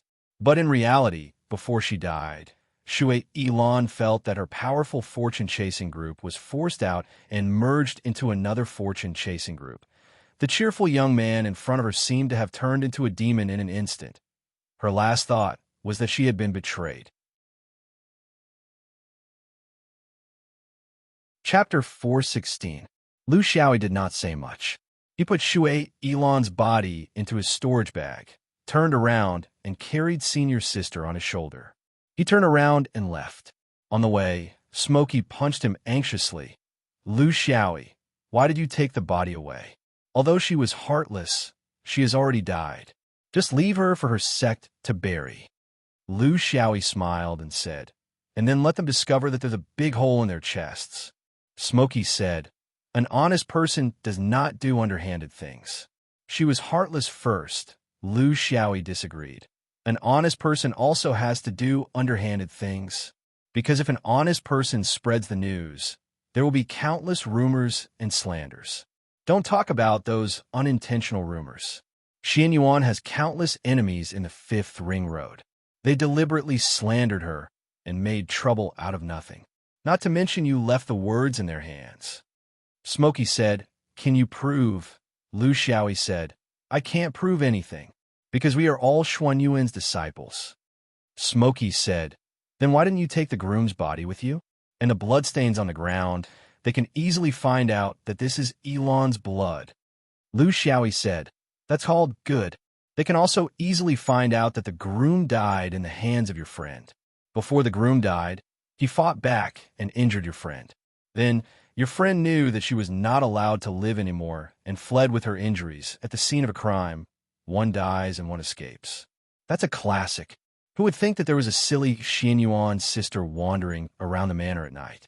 You are at most an accomplice who led the way to escape. Smokey said, Xiaoyi, how many times have you done such things? Lu Xiaoyi said, I said it's my first time. You won't believe me, but this is really my first time. After the murder, the most important thing was not how to destroy the evidence, but how to guide them in the wrong direction so that they would have room for imagination. Including those who toasted at the banquet, none of them could escape. All of them were suspects. As for us, we're just guests who happened to be here at the right time. We're two innocent little bunnies. The male rabbit's feet are clumsy. The female rabbit's eyes are blurred. Two rabbits walking side by side. How can you tell which one is the male and the female? Listening to this guy hum a tune in the end, Yin Chung was annoyed. Only then did he realize that there was an unbridgeable gap between him and this junior brother. It was not only in terms of strength, but also in terms of mentality. In this guy's eyes, killing a person was no different from stepping on an ant. Lu Xiaoyi, where's this White Rabbit song from? It doesn't sound good. Lu Xiaoyi was very obedient. Senior Sister doesn't like to hear it? Then let's change to another song. Little rabbit, white and white, 2 ears erect. After cutting the veins and arteries, it doesn't move at all. Really cute. A quarter of an hour later, Smokey, whose body had finally recovered, slapped Lu Xiaoyi. Put me down. Little E, do you have to put your hands so high up when you're carrying me? Lu Xiaoyi laughed dryly. Safety first, safety first. I'm just afraid you'll fall. Smokey could finally fly on her own, but she still couldn't fly on her sword. The two of them didn't return to the Immortal City, but went straight to the dome. If they got involved in the trouble in the manor, they wouldn't be able to get away for a while, so it was better to just leave. Smokey began to tell him the truth. Little E, I knew you would definitely be sneaking behind me. I only called your name, but I didn't ask you to kill anyone. She's also a pitiful person, so she has her own pitiful aspects. Maybe she can turn over a new leaf. Lu Xiaoyi was resolute. Senior Sister, you're wrong. I don't know if a pitiful person has her own pitiful aspects, but she definitely has her own detestable aspects. I'm not familiar with her. Firstly, I don't know her methods, and secondly, I don't understand her intentions. For a swordsman, there's no way to be safe other than to kill at such a short distance. I can't take this risk. Even if Senior Sister asked me to restrain him, I would still kill him. You dare to touch my Senior Sister, Lu Xiaoyi? You don't want to live anymore. Smokey looked disdainful, but her heart ached. Only the closest family member would sneak behind you when you were brainless and choose the safest strategy regardless of whether it was right or wrong. But what she thought was one thing and what came out of her mouth was another. Little E, you've been here for a long time, right? Why didn't you make a move earlier? Did you lose your soul after watching someone do a round of the rainbow dress dance? You were secretly hiding outside, and your eyes couldn't wait to tear off the gauze dress. Lu Xiaoyi felt wronged. She did it herself. I didn't force her. How can I not keep an eye on her? If she suddenly attacked you, every part of her body would be a weapon. Of course, I couldn't rush to make a move, because this was a rare opportunity for her to tell the truth. If I missed this opportunity, a woman like her would definitely know how to delay things. She wouldn't tell the truth again and would lie to gain sympathy. How will we have time to play with her? If you don't know the truth, you won't truly understand this person, and you won't be able to make the right choice. Because of pity, there would be endless trouble in the future. Senior sister, I did all of this for you. That's why I kept an eye on her so tightly. Even now, I'm still a little sore. You still don't understand me? Am I such a dirty person? Smokey resisted the urge to make a move. This guy had an extraordinary ability. He could say serious things as if they weren't serious, and then say things that weren't serious as if they were very serious. The best way to deal with him was to change the topic. Little E, tell me, is there really a technique in this world that can seize another person's fate? How come I've never heard of it, especially when it's just at the foundation establishment stage? Lu Xiaoyi was indifferent. Maybe there is, maybe there isn't. Maybe it's not a technique, but some kind of divine ability. Who can say for sure? I originally wanted to keep an eye on her, but senior sister, you just had to call me. Smokey ignored him. There were too many things that needed to be sorted out. If she could be more careful, care more about her friends, and gather more frequently, she wouldn't have lost her best friend in the world. She didn't blame Lu Xiaoyi for killing Shui Yilan. When she called out his name, she knew that this was the inevitable result. She was a swordsman. She had a swordsman's decision. She wouldn't be so wishy-washy and raise a tiger. Now, Shui Yilan was no longer the gentle and pure girl she used to be. She had long been changed beyond recognition by the cultivation world. She was hopeless. Therefore, a solution was necessary. She just regretted that she should have had a chance to stop all of this before her character deteriorated to the point of no return. But on the path of cultivation, there were some things that couldn't be helped. She couldn't always follow her. Cultivators all like fated chances. But when fated chances really come, it can change a person. I don't know how to change, whether to change for the better or to go to a dead end. Xiaoyi, do you like fated chances? Lu Xiaoyi knew what she was talking about, and he also knew the pain in her heart. Their century-old friend turned hostile just like that, and the perverted and heartless words she said in the end made him shudder. I like it. Of course, the more fated chances, the better. But I'm a picky eater. I swallow the sweet ones and spit out the bitter and smelly ones. So, senior sister, the key isn't fated chances, but the problem of one's state of mind. If there's a gap in one's state of mind, external demons will take advantage of it. Not only fated chances, benefits, resources, techniques, and countless other problems will endlessly test a person's state of mind. This is the reason why your friend went the wrong way. It seems that she changed because she got fated chances in the fifth ring, but in fact, she was already changing. Chapter 417. They weren't in the mood to go sightseeing. A month later, the two of them returned to the dome. Smoky Puppet went to heal her wounds, while Lu Xiaoyi wanted to shut himself in and not leave.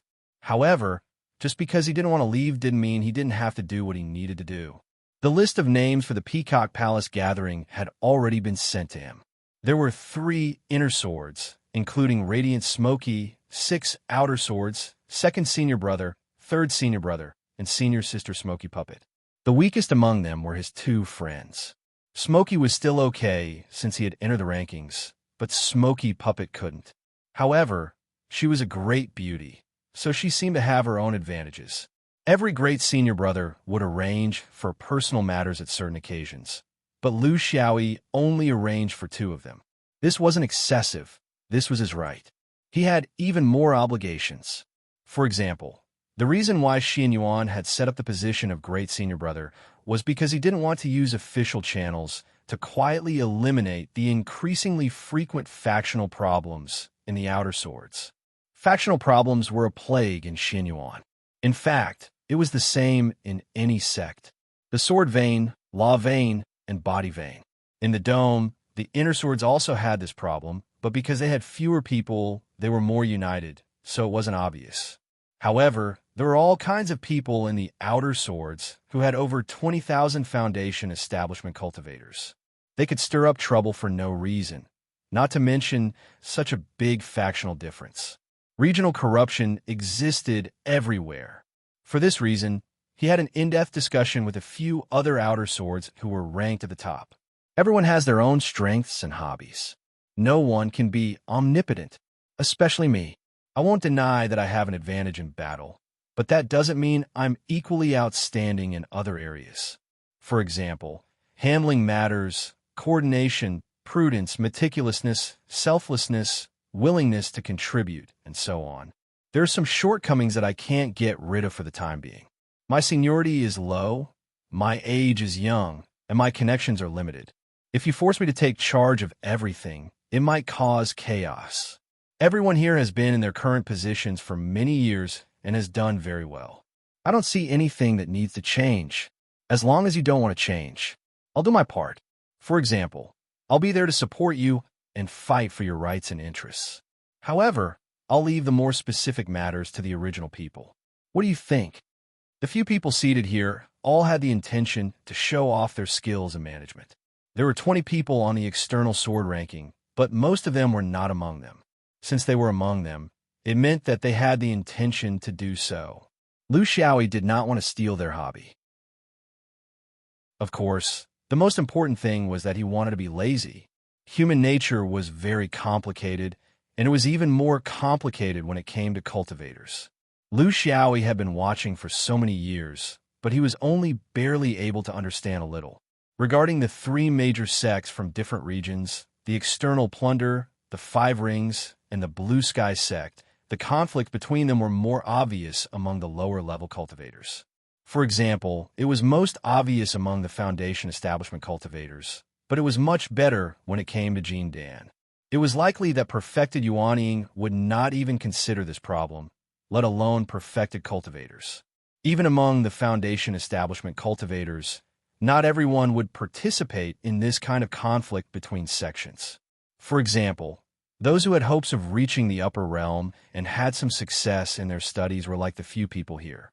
They all had different origins, but after they had achieved a certain level of success, they naturally distanced themselves from the conflicts between sections.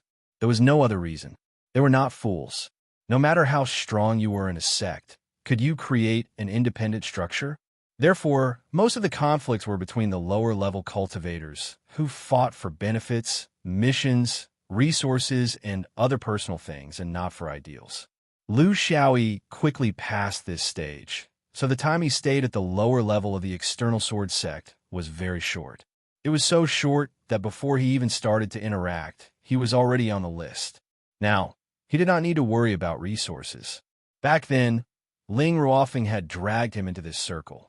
In the end, he had only gone a few times, and no one had taken a liking to him. Instead, he was on the list and missed the chance to form a sect. He did not know if Second's senior brother and the others had a circle, and he did not want to know. If the water was clear, there would be no fish. Who did not have their own thoughts? Who did not have a few friends who did not have their own thoughts? They were no longer Foundation establishment cultivators, and they knew how to control themselves. This was not something that needed to be taught. Foundation establishment cultivators were the best among mortals, and these people were the best among 20,000 Foundation establishment cultivators. How could they be fools? From Lu Xiaoyi's point of view, the internal conflicts within the Dome Palace might have some form of connivance from the higher-ups. The external conflicts with the Dharma lineages, the internal conflicts with the Inner Sword sect, and the internal conflicts with the Inner Sword sect.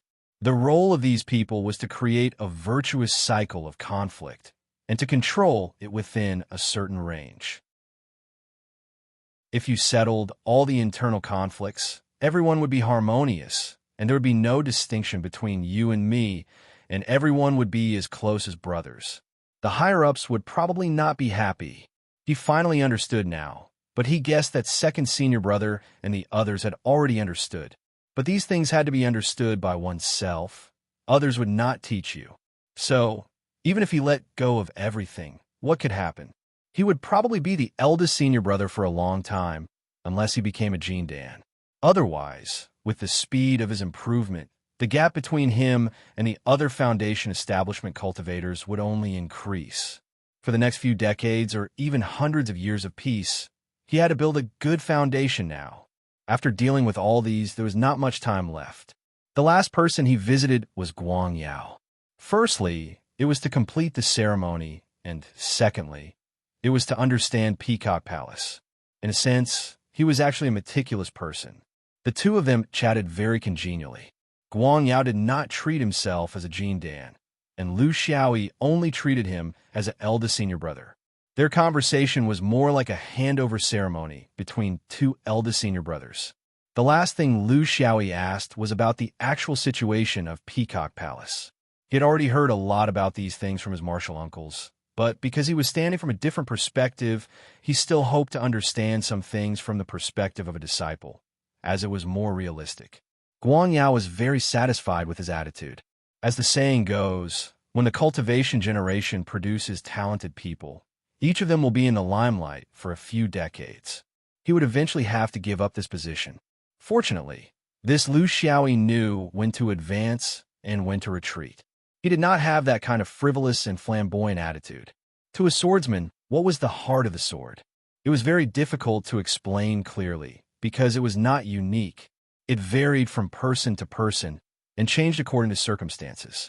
If a cultivator was cowardly and fearful, then the heart of the sword he needed was to look down on life and death and to press forward courageously. If a cultivator was valiant and fearless, then the heart of the sword he needed was to know when to advance and when to retreat. In the end, the path of a cultivator was a single plank bridge. You needed to move forward in a constant state of balance. If you went left or right, you would fall off. This new outer sword eldest senior brother had entered the sect for less than 50 years, but he already had such strength.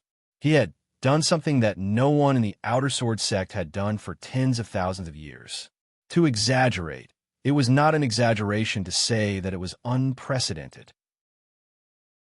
This kind of state made it easy for youthful frivolity to appear, thinking that I am the best in the world, which was a great taboo. But now, it seemed that this person's mentality was very stable. He was a character. Chapter 4:18. What advice does Martial Uncle have for the Peacock Palace and the Peacock Race? Lu Xiaoyi lowered his stance. Guang Yao smiled. Call me senior brother. What I miss the most is the time when I was in the Foundation establishment stage, because I was the most fearless at that time. Now that I've become a Gene Dan, I'm bound by all kinds of restrictions, and it's very uncomfortable. In the future, when the heavens bless me and I become a Yuanying, I'll be free and go to the void of the universe to make a name for myself. Therefore, in the Xianyuan sword sect, the Gene Dan stage is the most sullen stage, unable to ascend to the heavens, unable to descend to the earth, unable to leave the universe, and restricted everywhere in the world. You're here today to ask me about the Foundation establishment stage, so you and I should address each other as martial brothers. Don't treat me as an outsider. If you want to go to Fanlu, come find me anytime, anywhere. There's no limit. Lu Xiaoyi was not a pretentious person, so he gladly complied. Guang Yao drank a cup. The Peacock Palace's Peacock Race is a very interesting race. Due to the limitations of my realm, I don't know much about them, but it seems that they know more than the other Gene Dan outside. They're all words that senior perfected masters say when they're in the mood. You know, swordsmen are very tight-lipped. Lu Xiaoyi drank a cup to show that he understood. The Gene Dan was different from the Gene Dan with his potential. They had more opportunities to meet perfected masters, and when perfected masters saw that you had potential, they would chat more. If it was a Gene Dan that was destined to die of old age, what would they talk about with you? It would only make you upset and disappointed that you couldn't participate in the vastness of the cultivation world. The peacock race is a quasi-sage race, and this is the demonic beast's self-praise. What's sage or quasi-sage? It's just that their lifespan is much longer than humans. But in the cultivation world of the universe, humans still have the final say. So we don't look at the beginning, only the future. There are many types of ancient sacred beasts, but the peacock race is indeed extraordinary, because above them is the phoenix. That's the true king of sacred beasts.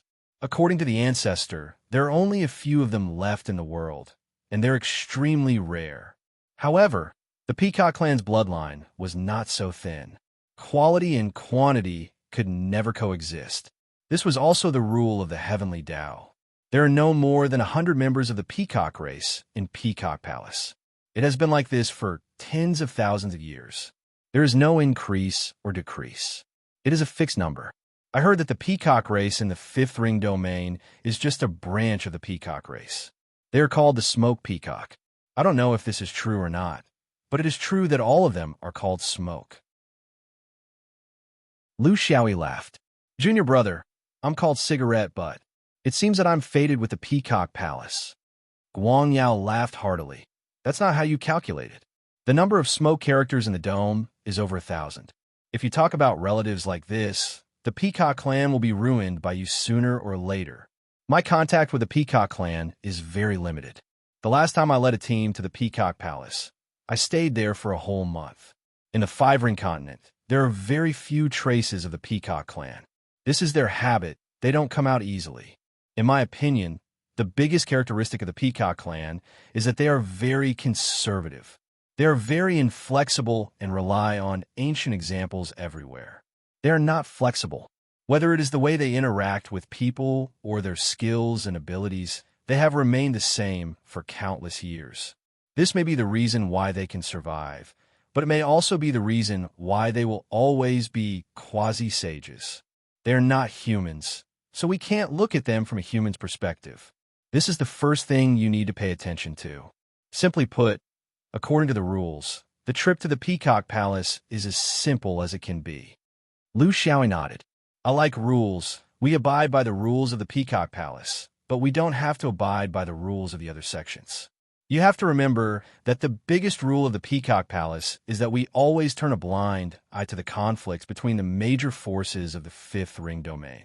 Therefore, you should know what to do. I see that you have killed many cultivators in the past few years. If someone targets you, just fight back. There is no need to hesitate. Lu Xiaoyi smiled bitterly. He had killed many, but it seemed like they were all passive. The two chatted about some more details, and Guang Yao specially exhorted, the Peacock clan has more females than males, so there are countless beauties in the Peacock Palace. They have a special temperament that is very seductive and can easily make people fall in love with them. I'm not saying that the Peacock Palace forbids this, but I am afraid that you will lose your mind. I am not worried about you, but as the eldest senior brother, you have to pay attention to the others. The Peacock clan has not intermarried with humans for tens of thousands of years, so you can imagine their attitude. You must not make a mistake on this point. Lu Xiaoyi was speechless. Was he such a lustful person? Guang Yao laughed when he saw that he was somewhat baffled. Little E, you don't know the Peacock clan's abilities, so you don't care. If you did, you might not be so calm. Lu Xiaoyi was puzzled. Senior brother, what do you mean? Guang Yao explained. The Peacock clan has a very unique ability. Their peacock blood has a mysterious ability that can give a human cultivator the ability to give him hope, allowing the human to also become a person with a certain ability. Moreover, this ability can be formed according to the cultivator's wishes. For example, after you obtain the peacock blood, you can create an ability that you want out of thin air according to your own wishes. It is very mysterious. Lu Xiaoyi was interested. Senior brother, then according to what you said, the cultivator's ability can be wholesale? Whichever power has a good relationship with the Peacock clan can ask them to help create a batch of cultivators with potential that need the ability. Any ability can be used. Even destroying the heavens and earth can be used. Mediating good fortune, reversing yin and yang, shifting the stars, reversing the heavens and the moon, summoning the rain, and calling the wind. All of these can be used. When Lu Xiaoyi started to argue, Guang Yao laughed. How is that possible? The so-called remaking ability is definitely built on the foundation of the cultivator's own realm and strength. It is impossible to give you an ability that exceeds your level. Moreover, this ability of the Peacock clan is limited to the foundation establishment stage. When the cultivator reaches the Jin Dan stage, it is impossible to create another ability because the Jin Dan stage is already solid, and it is difficult for the outer gods to enter. Wholesale is also a matter of course. In a peacock's life, it can only become an outsider once when it is in the foundation establishment stage. There will not be a second time, even if the realm increases. Don't think of this as too simple. Is the peacock blood so easy to obtain? Even if you fight a peacock and kill it, you can forget about getting a drop of its blood if it is not willing. All you can see is feathers all over the ground. This was the hidden goal of many cultivators who came here, especially those cultivators with crooked intentions. They fantasize that they can get the peacock's favor, marry it, and offer it a drop of blood essence. Our Xinyuan does not advocate this, but I still want to tell you that at the very least, you have to know what you are doing. Lu Xiaoyi suddenly understood and couldn't help but laugh. There were less than 100 peacocks. Excluding those with high realms, how many little foundation establishment peacocks could there be? Wouldn't they fight to the death? Did they have nothing better to do? Chapter 419. 2 months later, the 9 disciples gathered at the foot of Qinxiu Peak. This time, they were still sent off by their elders on the boat. There was no need to spend a lot of time traveling. The only difference was that the one driving the boat this time was a Taoist master from another sect. There were 2 other Jin Dan cultivators following them, not to protect them, but to communicate with a sect like Peacock Palace. After all, they usually didn't have such an opportunity. Taoist Master Yuanying was Taoist Master Huang Tao of the External Sword. He was one of the Taoist masters in charge of Qinxiu Peak's Sword Qi Rushing Heaven Pavilion. He was also part of the External Sword sect's conservative faction. When a cultivator's realm reached a certain level, they naturally couldn't differentiate between friends and evil based on region. At their level, what they valued was ideology. Taoist Master Huang Tao was one of the people who originally wanted to investigate the origins of Lu Xiaoyi's sword spirit. However, after Lu Zu's conclusion, the investigation naturally came to an end. However, he was one of the few Taoists who knew the true origins of Lu Xiaoyi. Because of his high position and power, and because he had the potential to become a supreme, because it was very likely that he was the reincarnation of Sword Spirit. It sounded very inconceivable. Lu Zu made it very clear that he was only guessing and couldn't be sure. In other words, there were still other possibilities. The world of cultivation was full of mysteries. Even if one reached the level of an immortal, they might not be able to see through everything. The heavenly Tao was full of mysteries. Other than the last few people who fused with the Tao, who could truly understand it. If it was really a sword spirit, it was very likely that it was the spirit of the sword pill of the inner sword, because the sword spirit of the outer sword lived and died with its master. In other words, after the outer sword raised him for hundreds or thousands of years, when he finally awakened his memories, there was a high probability that he would still recognize the inner sword as his family. If it wasn't a sword spirit, but some other strange thing, the conservative faction wouldn't be willing to see it. Being conservative meant adhering to the rules and not seeking change. It meant rejecting many new things and being unwilling to take risks. No matter which one it was, these conservative cultivators of the outer sword actually had complicated feelings towards the rising Lu Xiaoyi. The more outstanding Lu Xiaoyi was, the harder it was to control him. The more they felt that they were raising someone else's child. They were different from the Jin Dan group below. Because of their different positions, they stood higher and could see further. They had different thoughts and were not like the Jin Dan group, who supported this young disciple unreservedly. Of course, They were not trying to do anything bad. After all, they were Yuanying Junren, and they were not so shallow. They were more inclined to sit by and watch. In this regard, they were not as enthusiastic as the Junren of the Inner Sword. To the upper-level cultivators of the Inner Sword lineage who knew about Lu Xiaoyi's foundation, he was one of them. He might have been the sword pill of an Inner Sword senior who had obtained the good fortune after wandering alone for many years. However, they were unable to determine the time, let alone who it was. In Xuanyuan's tens of thousands of years of history, countless outstanding swordsmen had emerged. Some were at the level of half-immortal, while others were at the level of perfected monarch Yuanying. For external sect missions like Xuanyuan's, the Inner Sword and Outer Sword usually took turns to host. This was also Xuanyuan's tradition.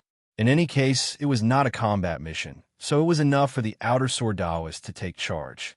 They did not speak along the way. The flying boat controlled by the Yuanying Junren was different.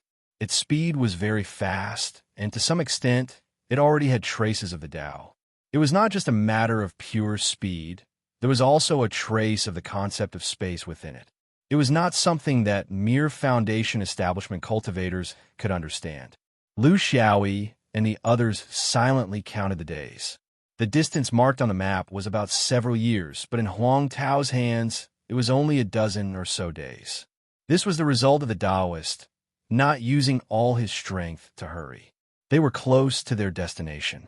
Looking down from the sky, the Wolf Ridge, which was tens of thousands of li thick, was split into two by the similarly wide, dense river. It was a magnificent sight. This was a completely different concept from the rivers and mountains of his original world in his memories. In his original world, a dozen or so li-wide river could already be considered a large river. However, in this place, it was tens of thousands of li wide. It was unknown how long it was, but it was extremely shocking. How is this a river? It was simply an ocean. In the cultivation world, it was as if everything was magnified countless times. The Peacock Palace was located at the intersection of the Wolf Ridge and the dense river. In front and behind was the endless dense river, and to the left and right was the towering Wolf Ridge. This was simply not a place that ordinary mortals could come to. In addition, due to the various abnormal astronomical phenomena caused by the convergence of the mountains and rivers, the surface of the water was shrouded in dense fog all year round. Sometimes there would be violent storms, and sometimes there would be huge waves that soared to the heavens. Even low-level cultivators did not dare to rashly set foot in this place. This was also a way for the Peacock Palace to isolate itself from the human world. The Peacock Palace was located on a huge rock in the middle of the river. They were of the quasi-sage race with divine abilities. Just by relying on a mere several dozen zhang of huge rock, they were able to build an incomparably huge palace on it. It was a different approach to achieve the same result as the floating mountain gate of Sangaren Oracle. However, these ferocious meteorological conditions were nothing to the Yuanying Taoist. No matter how dangerous this place was, it was not as dangerous as the void of the universe. After arriving here, Lu Xiaoyi discovered that he was actually somewhat unable to distinguish the direction. If he were to return alone, he would probably only be able to choose a direction to fly in. If he were to find this place again, it would be nearly impossible, unless he used the positioning of the stars. The flying boat accurately landed on the flat ground outside the Peacock Palace. Everyone disembarked in a single file and looked around, appreciating the scenery of this isolated palace in the middle of the river. From afar, a kingfisher fluttered over and spoke in human language. "Guests, please follow Big Jade. The fog is thick and the dew is heavy. Do not lose your guidance. Big Jade will have to search again. It is very troublesome." The Peacock Palace had no more than 100 members of the peacock race. With such a huge palace complex, it was more than enough to accommodate tens of thousands of cultivators. The living space per person was too big. It was really a bit of a waste. Of course, there were no mortal servants here. Without cultivation, it was very difficult for them to adapt to the environment here. Many of the palaces did not have any paths or stairs to speak of. They all had to fly. Their servants were the kingfishers and some other birds. This was the rule of the beast race. The complete pyramid was like this. A phoenix was high up, surrounded by a group of peacocks. Below, there were a large number of kingfisher-like birds. Each level suppressed the next, and there was a clear hierarchy. Of course, there were no phoenixes here. The peacock race was the master, the highest existence.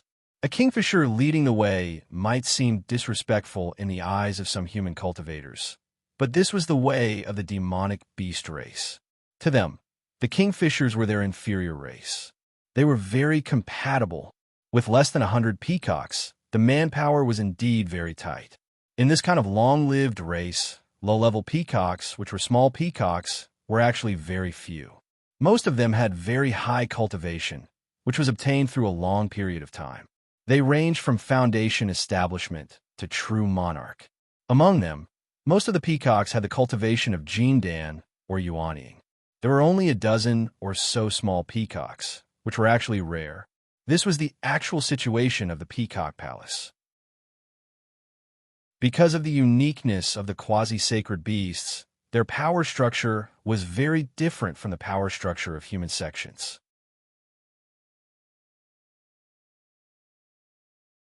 Chapter 420. Lu Xiaoyi only knew one thing about peacocks from his previous world. Male peacocks were very beautiful when they spread their tails, but female peacocks were ordinary. He wondered if this knowledge was suitable for this cultivation world. De Chui swayed its butt in front. It could be seen that the food in the Peacock Palace was very good, but the training was obviously not enough. Under De Chui's slow guidance, the group arrived in front of a very strange building. This was a group of palaces that resembled the world tree. The main trunk was filled with small pavilions, like small mushrooms growing on a big tree. Each pavilion was not big, only a few 100 feet in radius, but it was enough for the group. This was the resting place arranged by the Peacock Palace for guests who came from afar. There were no kingfisher servants, and of course, it was impossible for a peacock to accompany them and greet them at any time. Peacocks inherited their higher race, and they had the same arrogance and indifference as phoenixes. They would not lower themselves to serve humans. There were already people in the pavilions. Perhaps Huang Tao was familiar with them, but Lu Xiaoyi did not recognize them at all. He could not even tell which of these cultivators came from the western regions, and which came from the southeast or Arai. Xuanyuan's group randomly found an empty pavilion. This pavilion only had a base and a roof, and there were a few pillars. It did not block the wind or rain, but it was good for a wide view. Lu Xiaoyi could tell that the master would not entertain them. This was a group of people who were more arrogant than Xianyuan. They came 3 days early, and it was still earlier than the time set by the Peacock Palace. This was the unanimous request of everyone. Since they were here, of course they had to take a good look at the Peacock Palace and see the legendary peacock goddess. They did not really want to do anything, but they wanted to satisfy the unique curiosity of humans. This was the reason why Huang Tao came 3 days early. Otherwise, with his old-fashioned temper, he would have wanted to come on the day of the event. Looking at the curious disciples flying to various places in the Peacock Palace, Huang Tao snorted. That's right, the Peacock Palace was a place that did not prevent cultivators from visiting as they wished. However, it was extremely difficult to meet a peacock, unless the peacock race was willing to meet you. There were less than 100 peacocks in the Peacock Palace, and most of them were jindan cultivators and above. There were dozens of yuanying cultivators, and there were quite a few monarchs as well. If a mere foundation establishment cultivator wanted to see the true face of the peacocks, it would be practically impossible until the event began. Everyone formed their own groups. Lu Xiaoyi naturally went with his senior sister Smoky. As for Smoky Wave, he finally seized the opportunity to interact with senior brother Guangming. He had countless cultivation problems, so of course he would choose to be an inner sword follower. Seeing that Lu Xiaoyi had been looking around, Yin Chong was very unhappy. She was speechless. This guy always showed his impatience very clearly, as if he was afraid that no one would know. He did not have the demeanor of a senior brother at all. He was perfect to be her little follower. "Little E, watch where you're going. You're going to crash into a pillar," she said sarcastically. Lu Xiaoyi's counterattack was sharp. Senior sister, don't think that I'm doing this for myself. I'm the Grand Xianyuan Foundation Establishment eldest senior brother. How could I be so lacking in inner qualities? I did it all for you. Let's find a male peacock and have him spread his feathers for you. None of the palaces in the Peacock Palace had walls. Of course, there were no doors or windows. There were only foundations, roofs, and pillars. Lu Xiaoyi could understand that this was the nature of freedom of birds. As long as they had wings, there was no creature that would be willing to submit itself to a human's building. If it were him, he would not be willing either. It was like a bird that was raised in a cage. How could it be happy? Because it could go anywhere, it could not see anything. He could only see many different types of birds, all of them competing in beauty. They could all talk and communicate. He knew that there must be peacocks among them, but he could not distinguish them. Perhaps he could tell when his cultivation level was higher, but not now. A flock of birds flew over. There were geese, kingfishers, pelicans, gray gulls, and so on. There were also many that he could not name. They were chattering in a language that humans could not understand. Lu Xiaoyi stared at them. Even though they had already flown past, he still did not let go. Yin Chang felt a little ashamed. She realized that walking together with this person really required courage. Lu Xiaoyi, why are you staring at those bird butts? Lu Xiaoyi was very innocent. Staring is against the law. There are still things that we like to eat in the dome. So what you're saying is that we should be struck by lightning? Yin Chang was speechless.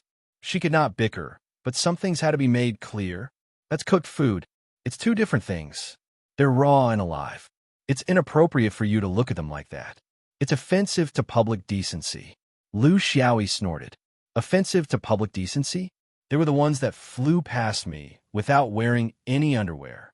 According to what you're saying, when I travel the continent in the future, I can't open my eyes when I see a demonic beast. The moment I do, I'll be dragged to the discipline hall to be beaten because I looked at something I shouldn't have. Yin Chang was so angry that she turned around and left. Lu Xiaoyi chuckled as he followed. Senior sister, have you seen a peacock in the real world? What do you think is the difference between the peacock race and the peacocks of the mortal world? I just want to see the feathers on their tails and see if they can be opened. Time passed slowly as Lu Xiaoyi teased her. He was not a shallow person, nor was he born to be a tease. When his cultivation level increased, he actually had his own demeanor. However, he wanted to help senior sister walk out of the painful shadow of her best friend's death. Yes, Smoky Puppet thought that Shui Yilan had died in her hands. Oh no, it should be said that Shui Yilan had died in her mouth. If she had not shouted, who knows how long this unlucky Lu Xiaoyi would have dawdled. She could not understand this kind of person. He coveted other people's wives from the bottom of his heart, but when she shouted, he did not hesitate to fly away with his sword. So she had been blaming herself. This kind of state was very inappropriate for a swordsman. However, she was only in the building foundation stage and had just left the mortal world. It was normal for her to be troubled by friendship. She still had a long way to go if she wanted to treat life as nothing and not be disturbed in the slightest. Lu Xiaoyi saw this point, so he shamelessly found some topics to divert her thoughts. As a friend, he was a very considerate man. Unfortunately, people who did not really know him would not understand. He hoped that Yin Chang could return to the carefree state of a female swordsman. More importantly, there were fewer and fewer friends on the path of cultivation. He hoped that the limited number of friends would not fall behind. Otherwise, he would not be able to find someone who would be in the mood to chat with him in the future. As he walked further and further on the path of cultivation, those childish thoughts he once had slowly faded away. People always had to grow up. When they were children, they had their own thoughts. When they were young, they had their own dreams. When they were young, they would have their own thoughts. Who could stay the same forever? Chapter 421. Not every sect had the qualifications to attend the Peacock Palace's meeting. Including all the top sects in the fifth ring, there were about 50 large and medium-sized sects in total. The rest were not invited because they were not strong enough and would only cause trouble if they came.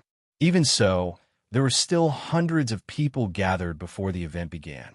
However, everyone followed the rules because the Peacock Palace valued rules the most. The cultivators finally saw the Peacock clan. Just like the legends, the Peacock clan could no longer be described as beautiful. It was another kind of transcendence, as if it could not be described with words that humans use to describe beautiful things. Peacocks were birds, but when they transformed into humans, they possessed a perfection that humans could not achieve. This could only mean that the Peacock clan was born with a different understanding of beauty. It was an understanding that came from their bones and blood. When demonic beasts transformed into humans, they would of course choose the most beautiful and handsome to transform into, but this kind of transformation was limited by their understanding of beauty. For example, when a tiger could transform into a human, it would definitely choose the one with a round waist and thick neck, because this was the only way it could match its beauty.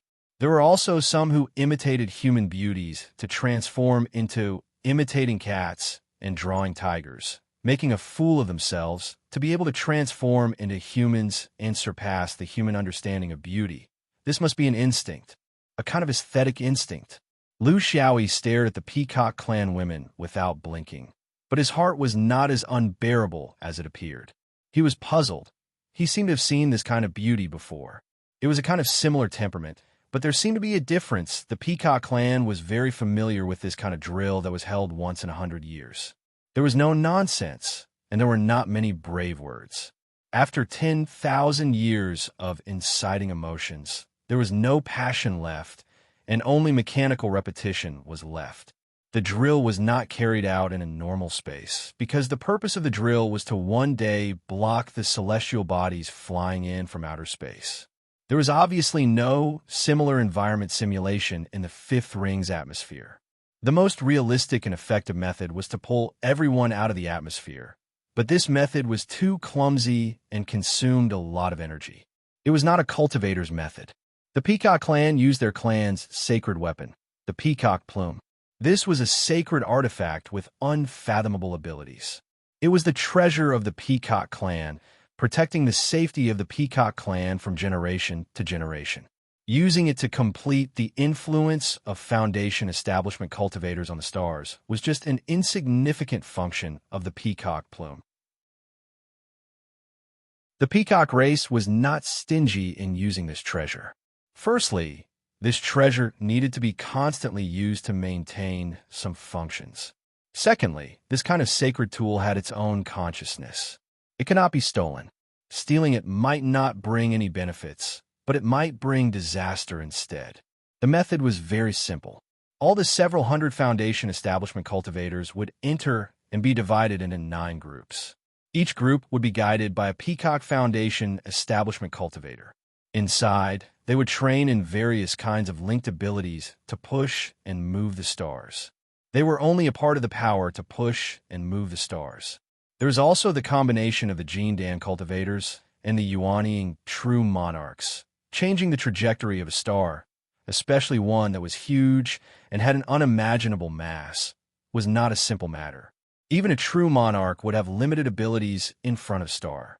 They would not be able to do whatever they wanted. Destroying a star with a flip of the hand, collapsing a star with a blow of the breath, these were just the imaginations of ignorant mortals. They did not exist in the real world of cultivation. This was the power of the Peacock clan. They did not use brute force. Instead, they cleverly borrowed the mysterious powers of different realms in the world of cultivation to achieve their goals. Therefore, they needed the cooperation of cultivators of different realms. This was especially true for the Foundation establishment cultivators. They had the least experience and needed to practice. What did the peacock plume look like? Was it just a feather? Lu Xiaoyi could not see it. What he could see was that there were 9 peacock women standing in front of them. Each of them would be responsible for a few dozen of them. The specific arrangements would be made by Peacock Palace, and there would be no drawing of lots for the sake of so-called fairness. Lu Xiaoyi could also see that the allocation was a hodgepodge. Behind each peacock woman, there would be one person from each sect leading them. In other words, all the human sects were split up and evenly distributed to each team. This also cut off the possibility of cultivators from sects who did not abide by the rules working together to cause trouble. Among the cultivators from each sect, most of them were led by the current generation's eldest senior brother or second senior brother. In other words, in each team, there were many experts who were at the top of the 5-ring foundation establishment ranking list. There were even some who were ranked in the top 10. However, the Peacock Palace was not here to compete in martial arts. With the rules of the Peacock Palace and the suppression of their respective elders, they were able to coexist peacefully. Unless they had a good relationship and were familiar with each other, everyone did not want to see each other. Lu Xiaoyi would not rashly ask who the eldest senior brother of the other sects were. Similarly, others would not guess who was the leader of this Xianyuan group. Whoever asked would lose the initiative and be at a disadvantage. In Lu Xiaoyi's group, the only one he knew was the swordsman from the Wei Sword Mountain. They had crossed paths in Arai. There was also a swordsman who should be from the Firmament Sword sect. Although they did not know each other, they could still nod and greet each other. They were part of the unbreakable Sword Vein Alliance of the 5-ring foundation and could be considered one of them. As for the others, they were at a loss. Others could come here because of the accumulation of cultivation over a long period of time, so they more or less had connections. He could not. The process of his rise was too fast, and the time was too short. He did not have any connections outside at all. Wei Sword Mountain and Kuindao Li sect were the only two sects that he was slightly familiar with. However, in the ranking of sects in the 5-ring continent, Kuindao Li sect was not in the top 50. Therefore, this meeting at the Peacock Palace had nothing to do with them. Since the 9 groups had been divided, the master did not dawdle. A noble peacock woman waved her hand, and a mottled 7-colored light brushed down. Hundreds of foundation establishment cultivators disappeared. After the disciples left, the Peacock Palace finally quieted down. With the presence of these several hundred curious babies, although it couldn't be said that the palace was in a complete mess these few days, it was definitely chaotic. Everyone was interested in this unfamiliar and mysterious quasi-sage race. This was trouble that couldn't be avoided. Fortunately, it was quiet now. Kingfishers continuously delivered fruits and wine. This was the banquet that the Peacock tribe had planned for the guests. The remaining guests were the Yuanying spiritual master and Jindan. They could discuss some issues on a deeper level. Even if the Peacock tribe was a quasi-sage tribe, it did not mean that they were completely ignorant of the ways of the world. It was necessary for them to maintain good relations with the sects in the 5-ring continent. They were also very clear that if any of the 3 strongest orthodoxies in the 5-ring continent, the Supreme, the 3 Pure, and Xianyuan attacked them, the extinction of the Peacock tribe would be imminent. They were only guests of the 5-ring domain and had a special mission. They were not the masters. Chapter 422. Lu Xiaoyi felt that he had entered an inexplicable space, and his judgment of his surroundings was almost non-existent. This was determined by his level. The Peacock race's sacred artifact was at least at the level of a true monarch. How could a mere foundation establishment like him understand it? There were dozens of people around, and they were all assigned to this team. The others were nowhere to be seen, and no one knew where they went. For a sacred artifact, it should not be difficult to create several spatial divisions like Lord Geo. Looking around, there were only 2 strange things in the entire space other than them. One was a celestial body not far from them, or rather, something that looked like a celestial body. Lu Xiaoyi could not determine whether something like a sacred artifact could put a celestial body in his space. Since it was placed here, he guessed that it was a celestial body. Above them, at an unknown height, there was a statue. It was a statue of a big bird, a little like a peacock, but there was something else. He could not describe that feeling. The statue was a dead object, and he did not even know whether this thing was real or illusory. He had a feeling that even if he flew for a lifetime, he would not be able to reach this statue. It was not a matter of distance, but it involved a mystery that he had never come into contact with. The leading female cultivator of the peacock race turned around. Her extremely beautiful face revealed a smile, and everyone could feel the kindness in it. It was a kind of purity that was untainted by worldly affairs and untainted by the mortal world. For humans, such an experience could not survive in the cultivation world. But for the peacock race, it was just right.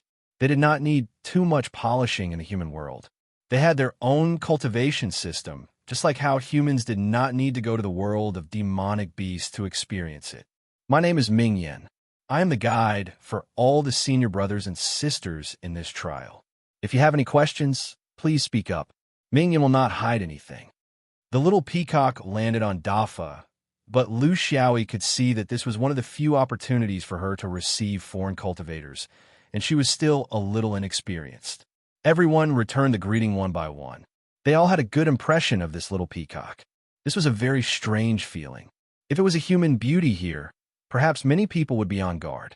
But if it was a different race, especially a race under the phoenix lineage, everyone would easily open their minds.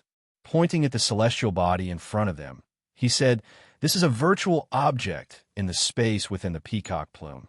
We can now imagine it as a celestial body. Everyone, gather mystical energy through me. When you can move this celestial body, that will be when our cooperation this time will be successful." My peacock clan has been the fifth ring for more than 10,000 years, and we have experienced more than 100 of the exercises that are held once every 100 years. The fastest time we succeeded in moving the stars took about 3 days, and the slowest time was 43 days. Ming Yin doesn't expect our group to break the 3-day record, but it's not easy to break the 43-day record, right? Lu Xiaoyi snickered in his heart. This little peacock was quite thoughtful. She intended to use this method to provoke everyone's competitive spirit so that they could complete this cooperative exercise as soon as possible. She just didn't know how many of these old foxes who had mingled in the mortal world would fall for her trick. Ming Yin stood silently in the void with her eyes closed and focused. She used the peacock clan's innate magical power, and suddenly there were dozens of invisible lines stretching out to every cultivator. The foundation establishment cultivators waited quietly and, similarly focused on their thoughts, feeling the connection of these lines in the unseen world. This kind of connection had nothing to do with magic power and spirit, and also had nothing to do with flying sword techniques. What it guided was actually a mystical energy that the foundation establishment cultivators were still unable to grasp. Only the mystical energy of the cultivators could affect the celestial body in the real void of the future. As for their magic power and spirit, at their current level, it would not be of any use in the universe. Mystical energy was still not something that the foundation establishment cultivators could come into contact with. Therefore, in this kind of interaction, the peacock was actually the one who took the initiative. She was the one who mobilized the mystical energy of the cultivators, and the cultivators themselves were in a state of onlookers. However, it had to be said that for the human foundation establishment cultivators, this was also a way for them to come into contact with the mystical energy in advance. Therefore, the quota for the trip to the Peacock Palace was still quite attractive in the eyes of those who knew about it. At least, they could feel the mystical energy in advance, even if it was passive. However, not every cultivator could not feel the mystical energy when they were in the foundation establishment stage. Orthodox Dharma cultivators and swordsmen could not do this, but the core ideology of Taoism was to educate without discrimination. Among the cultivators of the Fifth Ring, there were many non-humans. Their origins were obscure, and their composition was complex. They were spread across various sects, and they were not ostracized because of their non-human identity. Some of them, even in the foundation establishment stage, had mystical energy and could actively connect with the mystical energy to a limited extent. The peacock race had rich experience in dealing with such demonic beasts. Because they were of the same origin, they understood. Because they were of the same origin, they were familiar with them. However, there was another type of demonic beast that they were not familiar with, and that was the lineage of body cultivators among the human cultivators.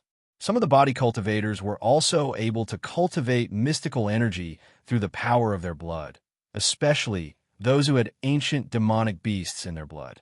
This group of people basically appeared among the cultivators of the fifth ring.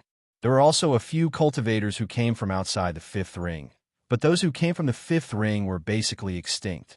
For example, in the Azure Sky Great World, the humans there did not have the blood of ancient demonic beasts. They were all pure humans. Tilmu was such a body cultivator.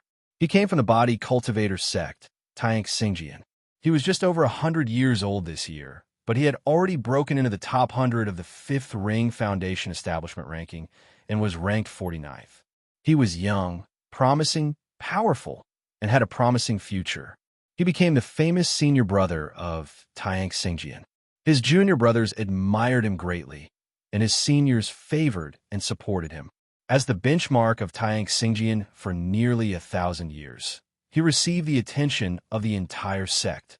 This was an honor, but also a responsibility. Tayank Xingjian seemed to be on the decline. When this sect attacked the Celestial Wolf sect, its strength was only below a few giants, Supreme, Three Pure Ones, and Sanqing. It was on the same level as Xian Yuan, and there was no difference between them. However, after more than 10,000 years, the Milky Way was reversed. Things remained the same, but people had changed. Xian Yuan had become one of the most powerful sects, and the other sects were also as stable as mountains. However, Tayank Xingjian was on the decline.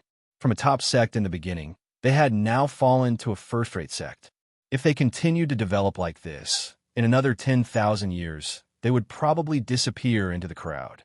They would not let go of any opportunity to rise up, but the Fifth Ring's general situation was already set.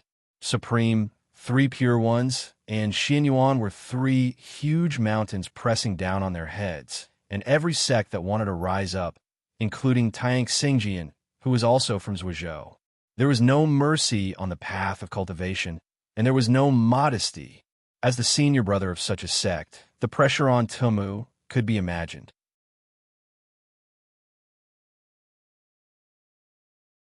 Chapter 4:23. What was worse was that Tilmu's own situation wasn't as glorious as what he showed on the outside. There was a problem with his divine arts, and it was a problem that he couldn't talk about.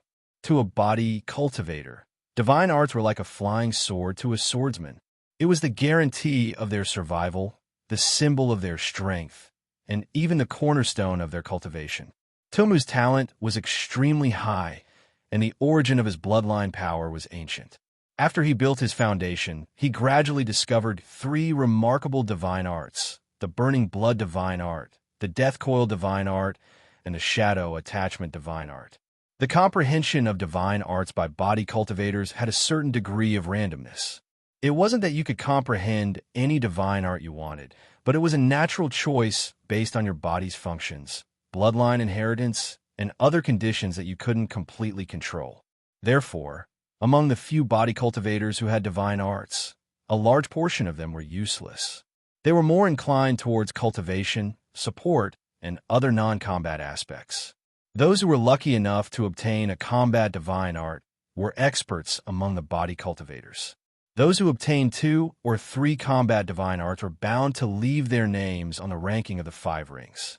This was the effect of a powerful combat divine art. Tilmu's 3 divine arts weren't the most common among the Foundation cultivators in the Celestial Movement sect, but they were the most effective and the most systematic. When they were combined with each other, they could form a powerful combat ability. For example, the Burning Blood divine art allowed him to burn his bloodline at a critical moment in battle to erupt with power without harming his foundation. It was equivalent to having a power amplification device at any time, and there was no need to say more about its use. The Death Coil divine art was a transformation divine art that allowed him to transform into a python and instantly wrap around it. Its strength was so great that it wasn't something a Foundation cultivator's body could contend against. The Shadow Attachment divine art, needless to say, was a divine art that could instantly close in and follow like a shadow. It helped body cultivators to unleash their close combat abilities to the maximum. The 3 divine arts, the Explosive Technique, the Death Technique, and the Close Combat Technique, were a perfect combination. It was no wonder that he could reach his current position at such a young age. He also had a few powerful opponents in the sect, but their divine arts weren't systematic. For example, there were those who had 4 battle techniques, and there were also those who had several escape techniques. They were abnormally strong in one aspect, but had obvious shortcomings in other aspects. It was very difficult for them to continuously unleash their strength. Once their opponents saw through them and targeted them, their divine arts wouldn't be able to be unleashed. This was the benefit of having a system of divine arts. There was no need for too many divine abilities, just one for each aspect was enough. Tomu had relied on his own system of 3 supernatural powers to shine in the sky-traversing sword. At the same time, he had also steadily advanced on the rankings. He was at the peak of his life, but in recent years, he had slowly stopped rising in silence. As he walked towards the peak of his life, he slowly discovered a terrifying hidden danger. He had the blood-shriveling disease. To mortals, this was a terminal illness, but to cultivators, it was not a big deal. However, this referred to Dharma cultivators, swordsmen, and other non-physical cultivators, not physical cultivators who relied on their blood vessels, tendons, bones, and skin to survive. For a body cultivator who constantly stimulated the power of his bloodline to cultivate, train, and battle, the dry blood syndrome meant that he would never be able to improve. Not only that, he would not be able to last long in battle. When he was still weak, he didn't have a deep understanding of it. However, as his cultivation grew higher and higher, the need for his bloodline became greater and greater. He began to realize the dangers involved. His own honor, the high hopes of the sect, there were too many burdens on his body that he could not get rid of. The blood-shriveling disease was very rare. It was not because of cultivation, but a congenital disease. Simply put, it was a hereditary disease. It was the most common disease among close relatives. He was the tragedy that appeared in this kind of clan. He couldn't tell the sect about this kind of thing. With the development of the cultivation world to this point, some principles and ethics had already been gradually ingrained in people's hearts and became a kind of survival principle. If he opened his mouth and explained the reason, and the news leaked out, there would be countless people laughing at him behind his back. Look, that person is a freak who reproduces by close relatives. His children and grandchildren can't escape the shadow of this bloodline. Even if it doesn't appear in this generation, it will definitely appear in the next generation. He was such a proud person. This kind of result would be better than killing him. Moreover, it would also bring shame to the sect that had done their best to nurture him. He decided to solve the problem himself.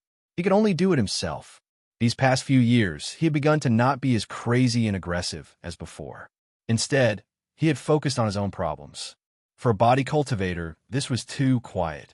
But for someone who had already achieved great things, people would feel that he was more mature, had a higher state of mind, and had a more promising future. Actually, he was just afraid that if he fought for too long, he would be exposed. The environment would always force you to make the wrong choice and walk further and further down the wrong path. And you would always think that you were right. Actually, even if he told a few of his closest teachers, what else could they do? Would everyone know about it? Jean Dan's vision would be broader and more insightful. Even if he could not cure it completely, he could at least lessen it to the greatest extent. But he was unwilling to open his mouth. He thought that it was his own pride, but in reality, it was just that he coveted that little bit of fame. He was unwilling to let his legend collapse in front of everyone. In the following 10 years, he had tried countless methods, whether it was martial arts, pills, or external objects. Unfortunately, he had achieved nothing, unless he changed his blood. But if he changed his blood, would he still be him? Would he still have those divine abilities that he had painstakingly obtained? He finally understood that all of this still had to fall on the foundation of body cultivation. If he could cultivate a divine ability that could counter the dry blood disease, in Tian Xinjian's body cultivation divine abilities, there was such a divine ability, the brimming blood divine ability. This was a very ordinary divine ability. In fact, the first divine ability that many body cultivators awakened was this brimming blood divine ability. Its function was very simple and very basic. It was to flourish the power of one's bloodline and take it as the foundation of endless growth and prosperity. To ordinary body cultivators who did not have the dry blood disease, this was a useless divine ability. But to Tumu, who had the dry blood disease, it was a heaven-sent medicine. He had never yearned for a divine ability so much.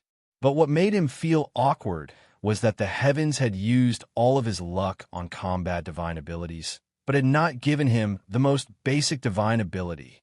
In the field that he was most proficient in, the field that he had always relied on to run rampant, the gift that the heavens had given him was so enviable, yet also made him feel despair. He understood that with just his own strength, he would never be able to awaken the most ordinary, brimming blood divine ability. Those powerful divine abilities were easier for him, but this most ordinary one was the most difficult. Thus, he thought of the Peacock Palace and thought of the miraculous peacock blood. It had a very high probability of determining the direction of a divine ability, allowing him to use the peacock blood to obtain the brimming blood divine ability. No body cultivator would think of using the most precious peacock blood to obtain the most ordinary brimming blood divine ability. But to Tumu, at his current stage, the brimming blood divine ability was the most important.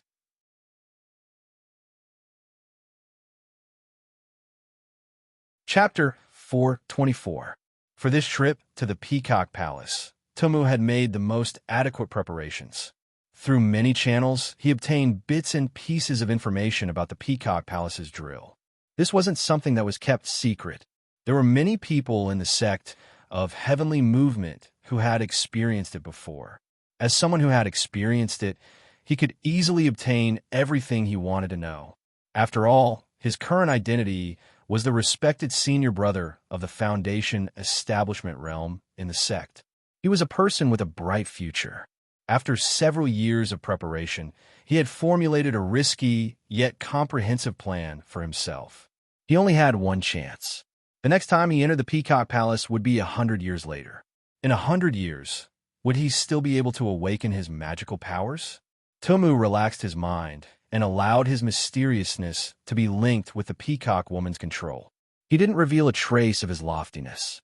He was waiting for the final moment. He wasn't the only one with hidden worries. There were always countless obstacles in the process of cultivation. Most of them could be solved through techniques, pills, changes in cultivation methods, and the guidance of elders. But man was the spirit of all living things.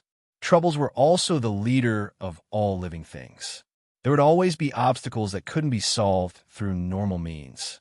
Among them, Lu Xiaoyi was one of them. Lu Xiaoyi was also in trouble, and it was a big trouble. In the past 10 years of secluded meditation, he had made rapid progress on the flying sword. It was completely on the fast track. However, in these 10 years, he hadn't nurtured a new sword spirit.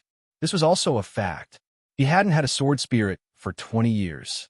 In the first 30 years after he formed his Tao Foundation and entered Xinyuan, he had nurtured a total of 4 sword spirits. 4 seasons, Zhu Cheng, Hidden Fragrance, and Wu Shun. This was a very encouraging result. However, after his cultivation slowly increased and he reached the late stage of foundation establishment, he couldn't help nurturing sword spirits. This was a warning sign. As he understood more about sword spirits, it became more and more difficult. Where did the problem come from? If he couldn't solve it, wouldn't it mean that his sword spirits would become fewer and fewer?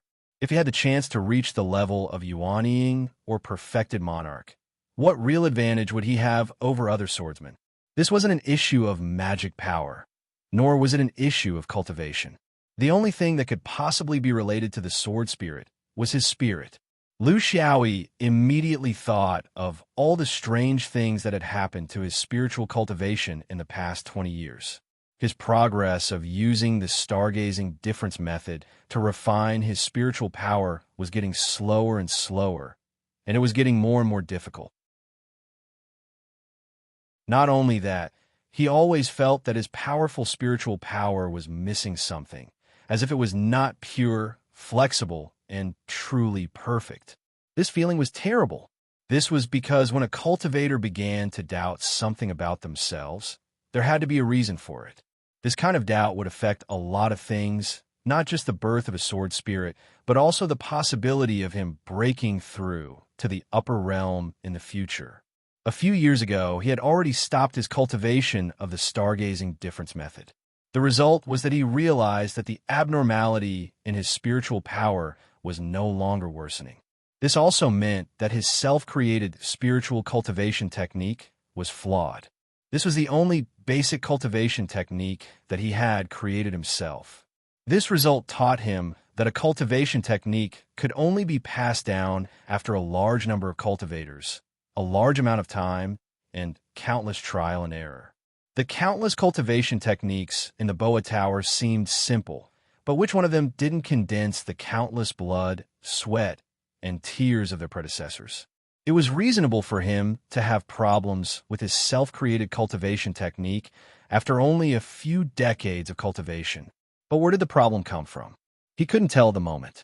His problem was that at an inappropriate stage, he had explored a field that was far beyond his own realm.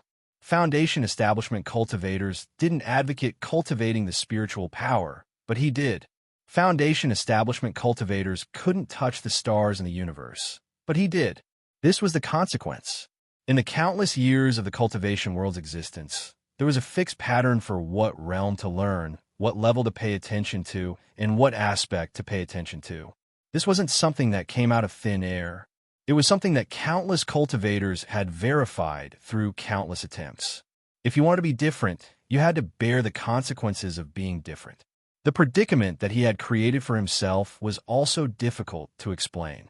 It involved a lot of things. He felt that he had already stood out too much in Xianyuan sword school, so he didn't want to continue stimulating some people's sensitive nerves. The problem of the sword spirit hadn't been solved yet, and now he had to come up with the idea of cultivating the spiritual power during the Foundation establishment period. He still had time. If he couldn't find a solution himself, it wouldn't be too late to ask the elders in the sect. The mystery of the Peacock Palace was a certain method that he had thought of. The so-called mystery was to solve the mystery of the problem. He wanted to try and see if he could gain something here and find out what was wrong with his spiritual power. Cultivators like Lu Xiaoyi and Tumu, who had some kind of problem in their bodies, were the majority. Cultivation was a long and arduous journey. During this process, it was normal for the body as a carrier to have all kinds of problems. Every cultivator was constantly self-correcting through various methods, techniques, pills, and tools. This included the Peacock Palace, which sounded like it could cure all kinds of diseases. The Peacock Palace's drill was for the sake of dealing with the celestial bodies that would appear in the void of the universe in the future. This was a righteous cause. It was also a way for individuals to perceive the mystery in advance and come into contact with it in advance. If they were lucky, they could always get something from it. This was cultivation. Without this kind of initiative consciousness, if one didn't seize every opportunity around them, the long path of cultivation would definitely be gradually pulled apart by others, gradually drifting further and further away. Ming Yin carefully bound each cultivator with dozens of mysterious connections. This was the innate magical ability of the Peacock clan. It was a basic ability, but it wasn't easy for her to use it. After all, she was only the most basic foundation establishment cultivator of the Peacock clan. Fortunately, human foundation establishment cultivators couldn't mobilize their own mysterious power. Otherwise, she was afraid that she wouldn't be able to hold on to any of them. Those who could come here were all elites. There were no weaklings. The world said that the Peacock clan could stop stars and worlds. This was a bit of an exaggeration. Their so-called interception of celestial bodies wasn't a real head-on collision with celestial bodies. It was another mystery. She couldn't tell the specifics. The level was too far apart.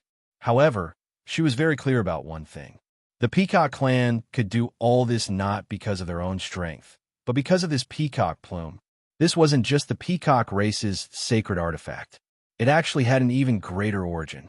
Most of their so-called abilities were actually completed through the peacock plume, and the peacock race only needed to provide enough mysterious power for the peacock plume.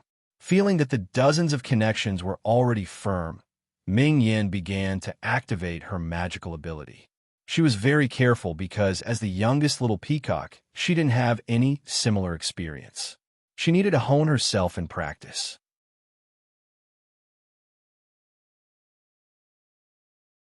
Chapter 425.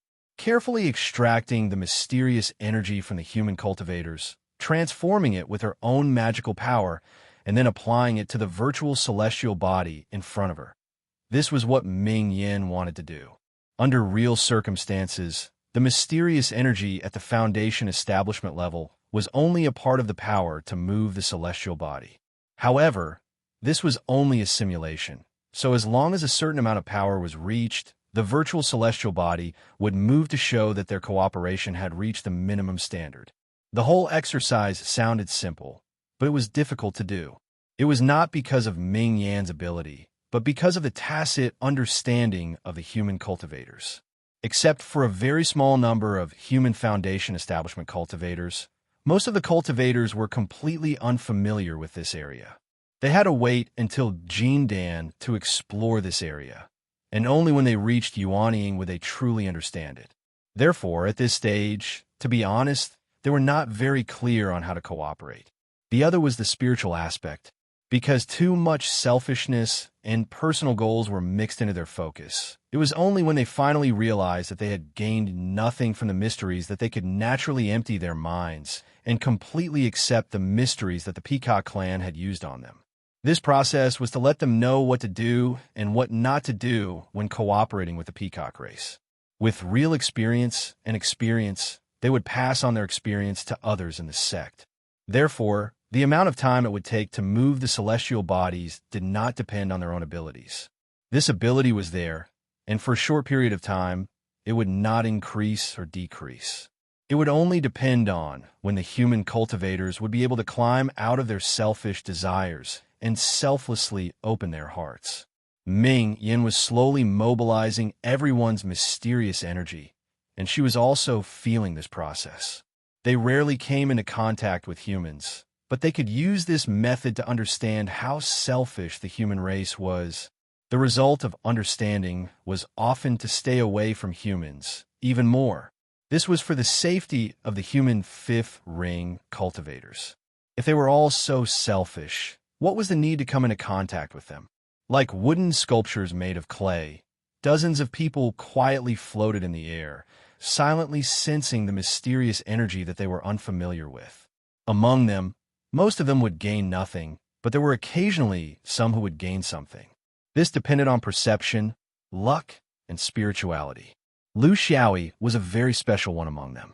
He could not feel any mysterious energy, but he could clearly perceive the changes in the dozens of lines. This included the strength of the energy on each line. In other words, he knew what it was, but he didn't know why.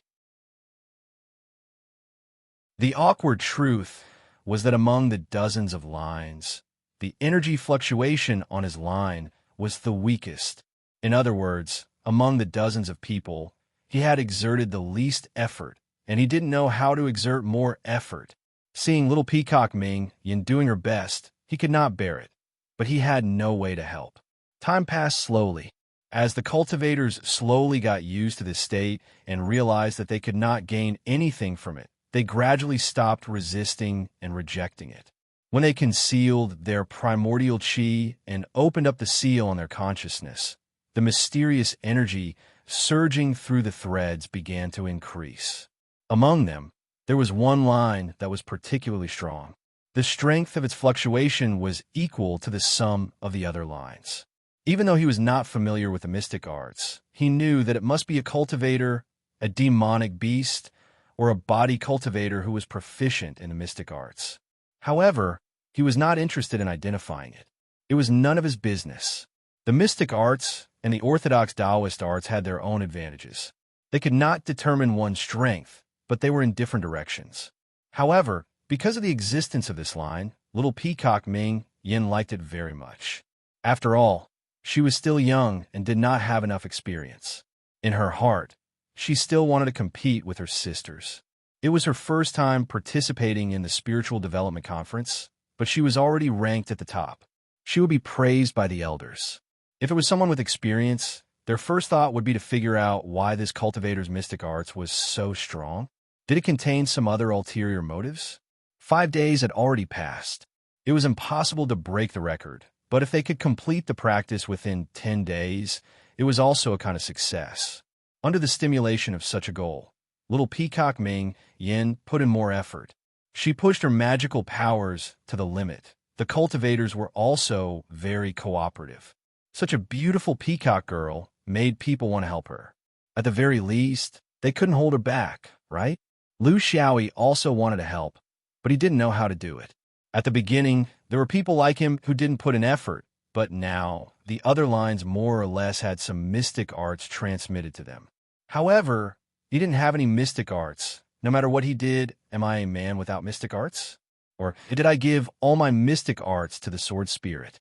Or was it because the sword spirit blocked the mystic arts? Since he couldn't do anything, he could only watch quietly.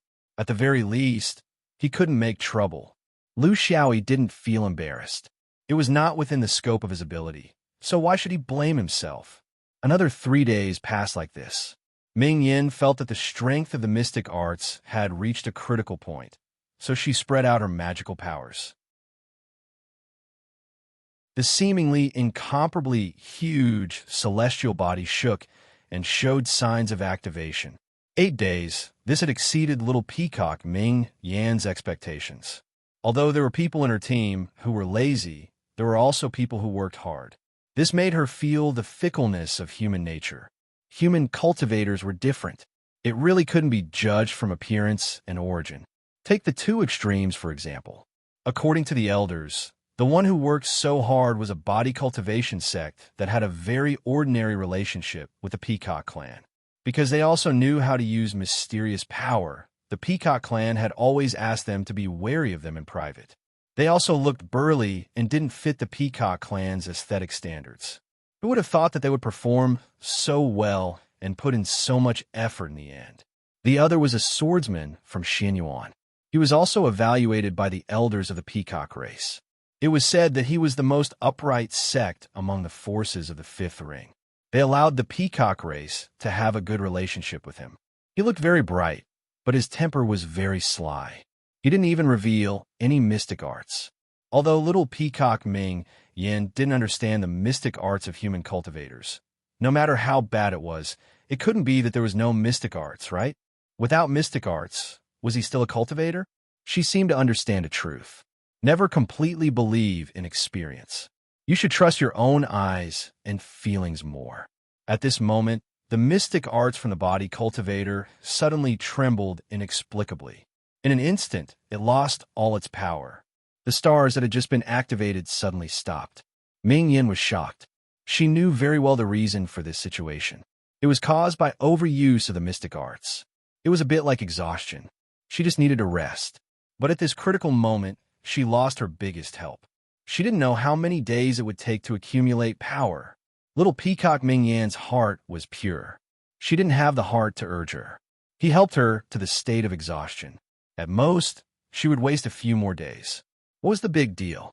Was a ranking really that important?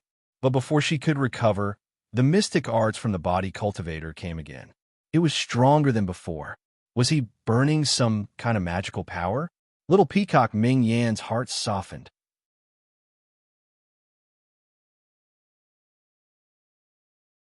Chapter 426. Among the divine powers of the Peacock clan, there was a kind of symbiotic divine power. This was an innate gift. The highest form of it was the peacock's blood, helping other cultivators to awaken a new divine power. But before that, the symbiotic divine power could still rely on the close and mysterious connection between the two parties to provide assistance to each other. It was like a person pushing a heavy cart up a slope and another person holding the handle. Pushing the cart would become a task of two people. If they could not go up, the heavy cart would slide down and both of them would be hurt. This was a divine power that could not be used easily. It had to be used when both of them had complete trust in each other, because in this process, they would be facing a common fate. Little Peacock was in this kind of hesitation. She really wanted to help this body cultivator who was not stingy with his life. But due to the warnings and reminders accumulated by the elders, she knew that this kind of inexplicable trust could bring about unpredictable dangers. After all, they were not familiar with each other. They did not understand each other. This kind of impulse was not worth it. Just as Little Peacock was still hesitating, the physique elementalist's output mysteriously rose and fell several times. But every time it fell, the physique elementalist relied on his strong willpower to push it back up, persevering and never giving up. But the mysterious power output became even more unstable. This kind of situation also attracted the attention of all the cultivators present, but they could not see the dozens of lines. They only knew that something seemed to be wrong, but they did not know what exactly was wrong. Who was the problem? Other than Lu Xiaoyi. He did not contribute, but he was the best spectator. He was very curious about this body cultivator's behavior. Was it necessary? It was just a practice. It was not like there was a real celestial body smashing towards the fifth ring. Why did he have to use all his strength?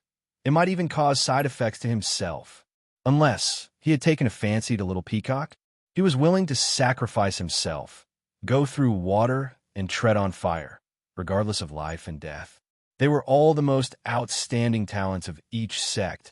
Even if he was not the eldest apprentice brother, he was still an outstanding seed ranked at the front of the sect. His future was limitless. This kind of temperament, he could not understand, so he could only continue to watch.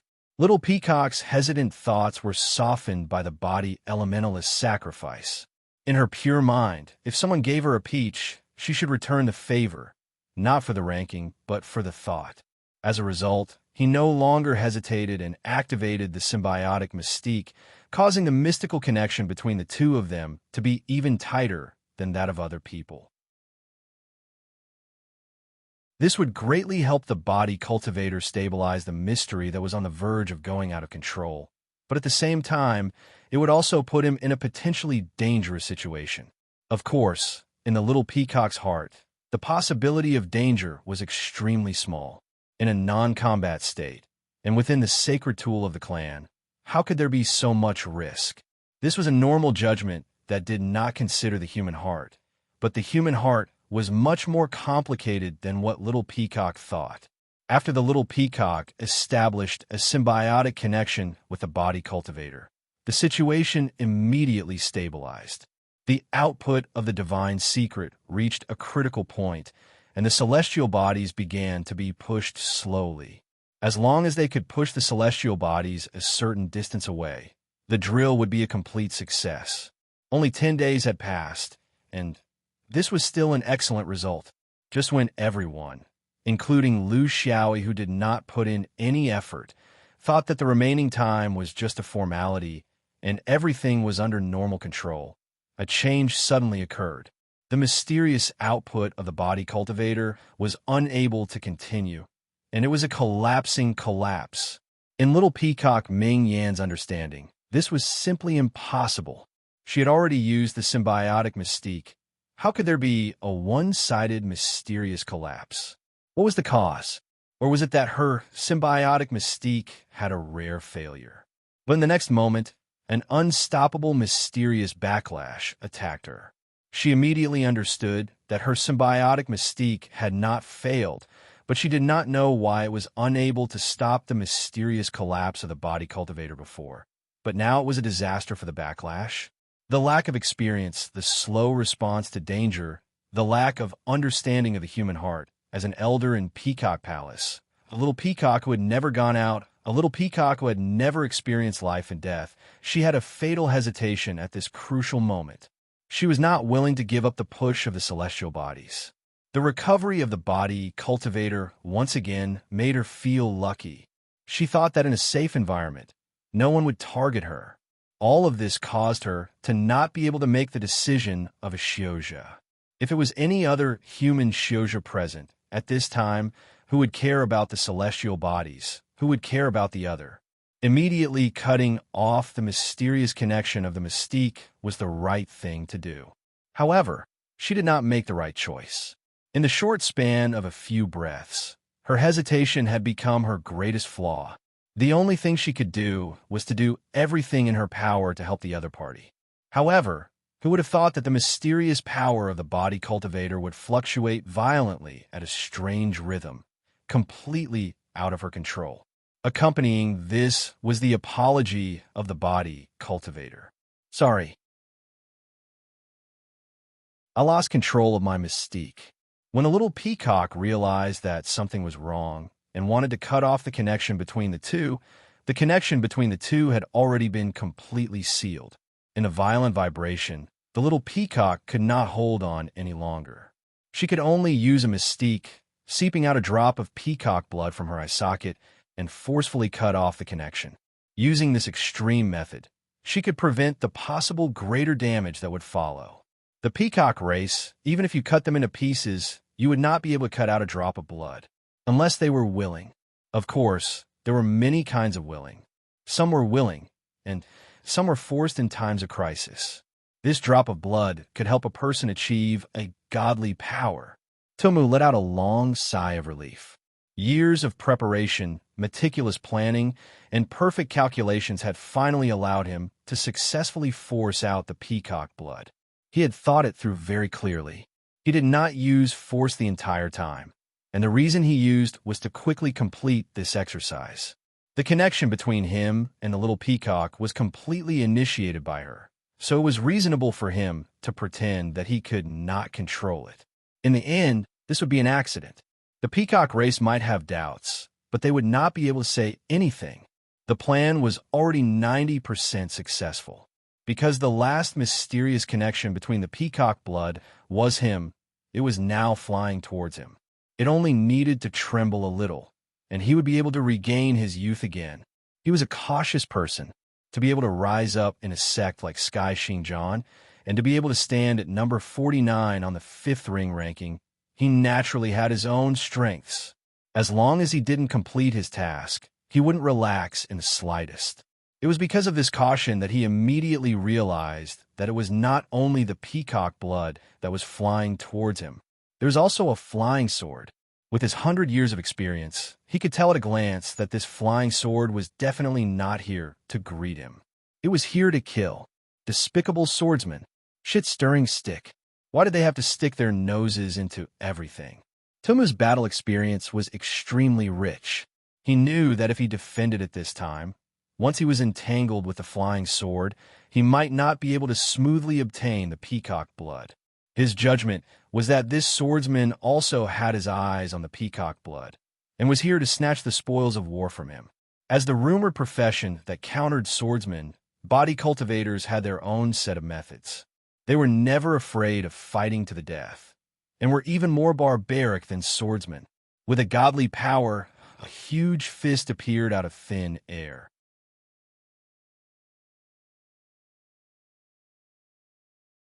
Chapter 427. Vast Sky Arm. This was an unexpected gain when he was searching for the blood-brimming god art. One had to admit that the heavens favored him very much. Each of the god arts that were given to him were just right, allowing him to use both close and long-range combat techniques. Body cultivators' methods were simple. You attack me, I kill you. It was a competition of who would be the last to back down. The reason for this was that body cultivators were far more resilient than cultivators from other orthodoxies. They believed that they could withstand it. Even if they couldn't, they would definitely last longer than their opponent. This was the only way to obtain the peacock blood in the nick of time. Fortunately, the opponent was just a swordsman. He understood this principle, and so did Lu Xiaoyi. Not just the two of them, but the other cultivators as well. To most cultivators, no one was willing to take the initiative to harm this innocent little peacock. It was meaningless. Not only would they attract the hostility of the Peacock Palace, they might even be attacked by the sects of the 5th ring. However, if she took the initiative to release a drop of peacock blood, no matter the reason, what was there to be polite about? Only the strong could obtain it. It wouldn't be good to waste it, right?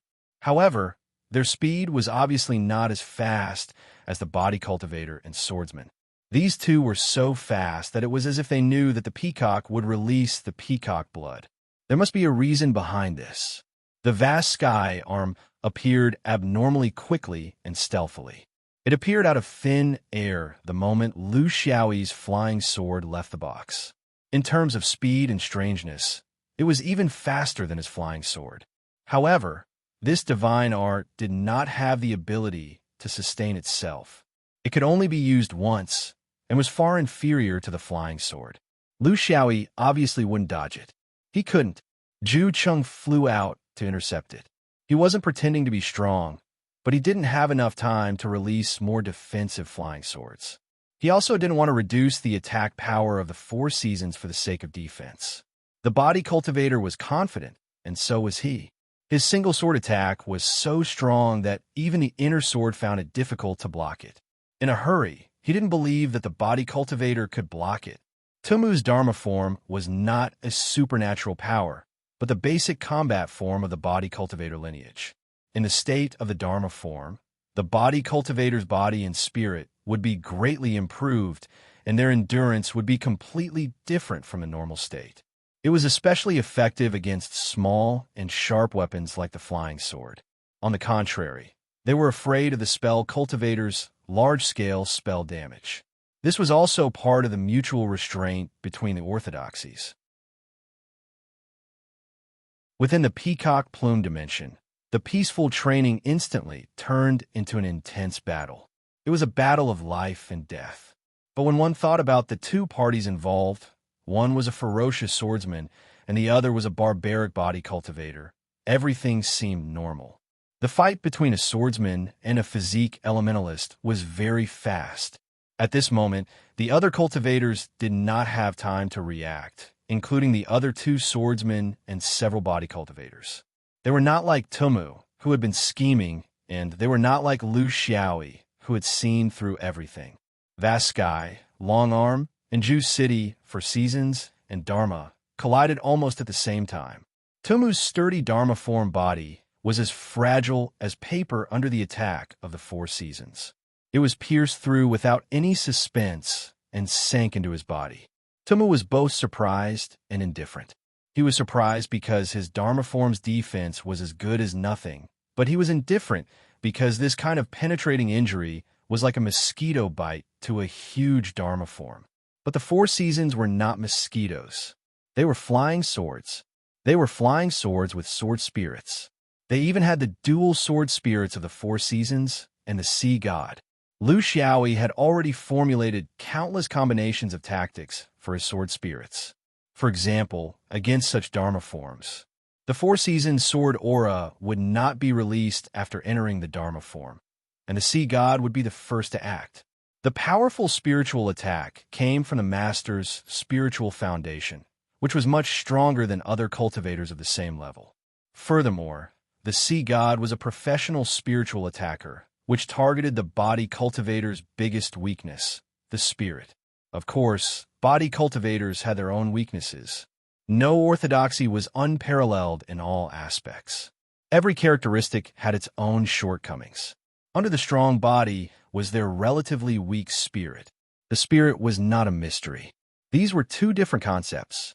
The Sea God destroyed Tumu's sea of consciousness in an instant, and his Dharma form was on the verge of collapse. This was the time for the Four Seasons to perform. The sword Qi crazily raged within Tumu's body. When he completely returned from the Dharma form to his normal state, there was not a single piece of intact flesh left. It had become a bloody and enchanting mass in the air. Zhu Cheng successfully split open Tumu's long sky arm. However, a supernatural power was a supernatural power. It would not lose its power or target just because it was split open. It was just that the condensed mass had turned into an indiscriminate attack that was even harder to block. This was one of the major flaws of using flying swords to intercept attacks. Flying swords could effectively intercept any physical attacks, but they could not provide a perfect defense against spells or mystical attacks. When flying swords were focused on attacking with all their might, a weakness in defense was inevitable. Lu Xiaoyi raised his arms to protect his eyes. Thankfully, his flying sword had scattered Tumu's spirit first. This caused the long sky arm, which had been intercepted by Zhu Cheng, to lose a lot of power. Then, it crashed into Lu Xiaoyi's face. The strong shock made him a little dizzy, but it was not a big deal. It was just that he lost 2 teeth. Perfect. The only regret was that the drop of peacock blood was too close to the body cultivator. It was too close to the body cultivator to dodge the sword aura of the 4 seasons. Just like that, it was also turned into a bloody mist. What a waste. He did not want to kill from the beginning. When the little peacock seeped out that drop of peacock blood, he immediately understood the ultimate goal of this body cultivator's strange actions. It was not that he was slow. It was just that his level was too low and his knowledge was limited. He did not understand mystery or body cultivators. However, once the peacock blood appeared, there was no reason to hesitate. The body cultivator was despicable and shameless. He used public resources for his own personal use. He was trying to use the training to satisfy his own selfish desires. He was not someone who would stand up for injustice, but he was definitely not someone who could stand idly by while evil was happening right in front of his eyes. Whether it was for public or personal use, he should not sit idly by. If he had seen through earlier, he would not have given the little peacock a chance to seep out the blood. Psychologically, he still liked this aloof and indifferent quasi-sage tribe. He did not mind doing something for them. In Xuanyuan's 5th ring relationship, it was clearly written that the peacock tribe was an ally. As for the body cultivator, so what if he killed him? They did not dare to speak loudly. Once all of this was exposed, Tian Xinjiang would face the wrath of the entire 5th ring. The surrounding cultivators began to gather here. Their purpose was unclear. However, the first to arrive were 2 swordsmen, Weijian Mountain and Firmament Sword Sect. They always fought together. This habit had been going on for tens of thousands of years. No one saw them as innocent, and they never avoided it. Just like when the 2 clans were in trouble, the Xinyuan swordsmen would always be the first to arrive. Chu Yang of Weijian Mountain laughed. Fei Chai, well done. I have a famous old dentist at the foot of Weijian Mountain. He is inlaid with gold and silver. Speak, I will treat you.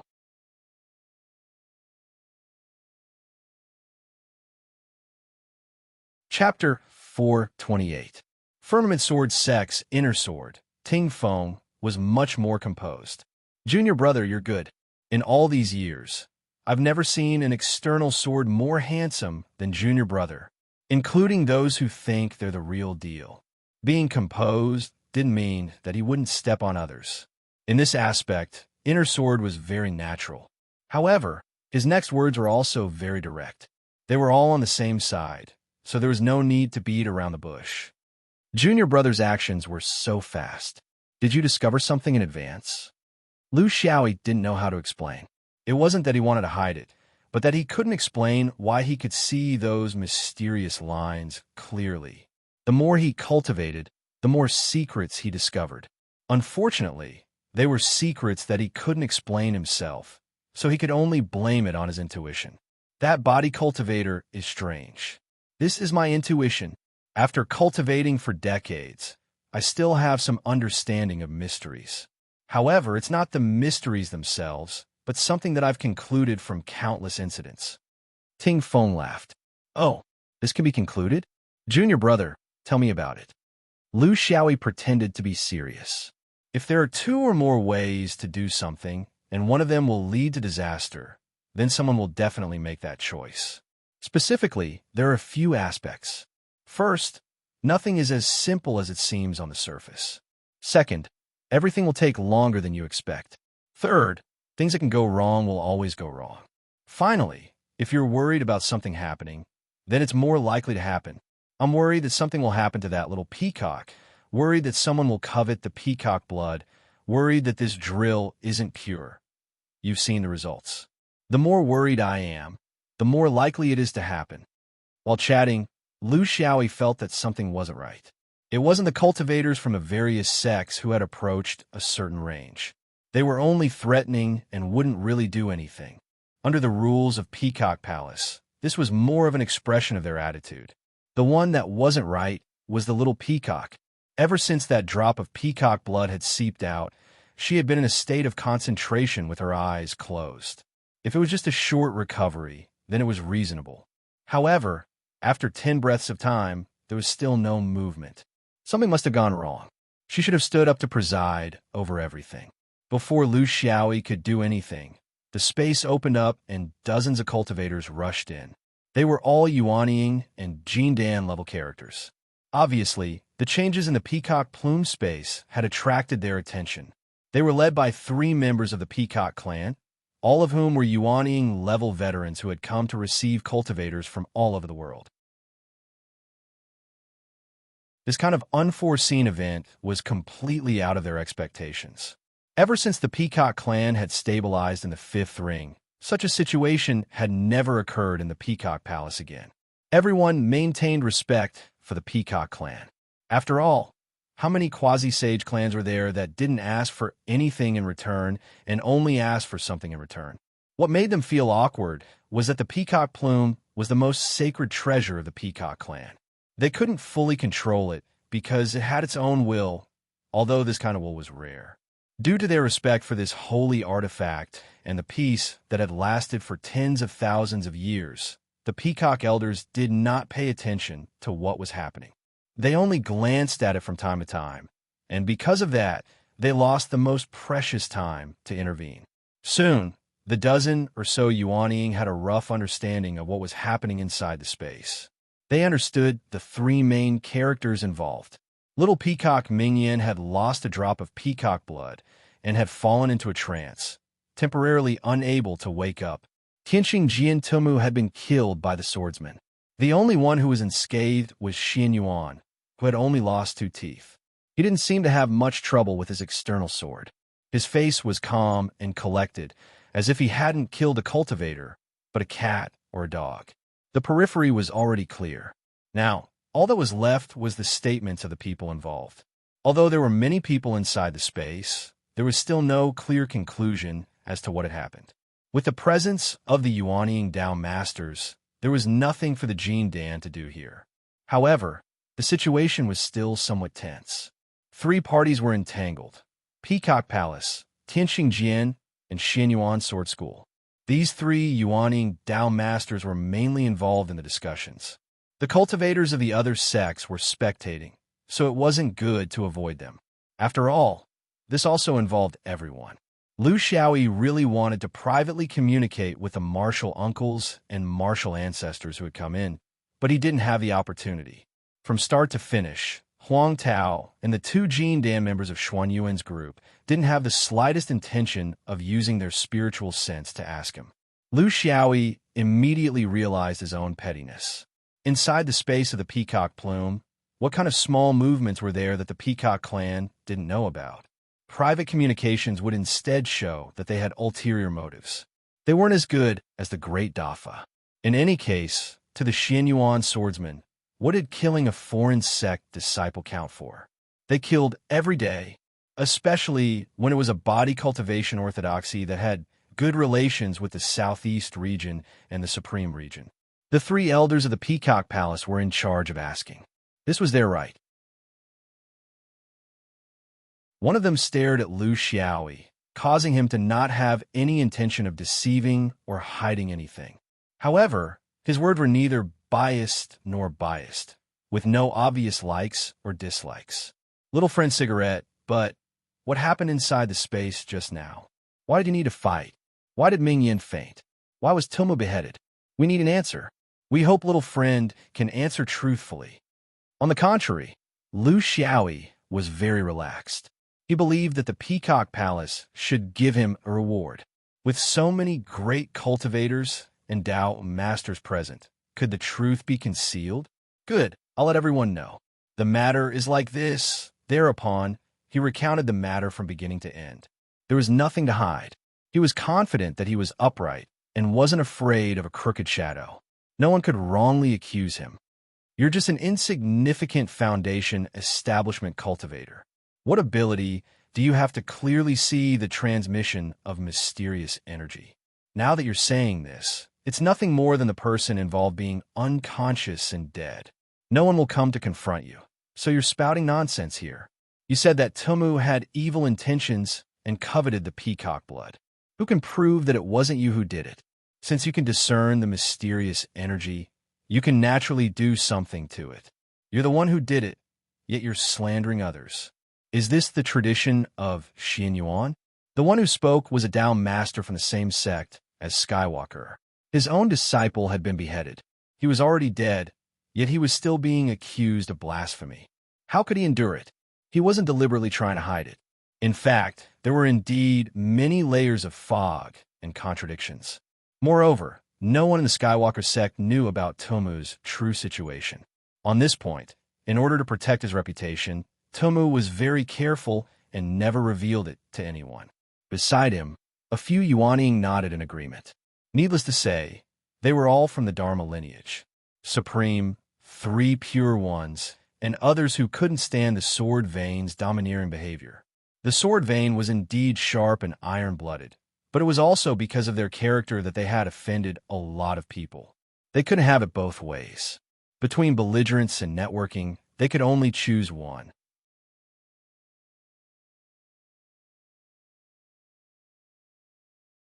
Chapter 429. Huang Tao's face was full of disdain. He and the other two swordsman-perfected masters stood together, watching how these clowns would perform. All cultivators knew that body cultivators had mysterious abilities. In the direction of a few major orthodoxies, they understood more mysteries than other Tao lineages. This was also the source of their divine powers. Of course, the one causing trouble was a body cultivator. Was there even a need to think about it? Among the swordsmen, which one of them had divine powers? If this Lu Xiaoyi was taken apart, he would also... Wait, something wasn't right. This Lu Xiaoyi was a freak with the strangest external sword. If it was someone else, he wouldn't believe it, but if it was this guy, it didn't seem completely impossible. Elder Peacock, on the other hand, was quick.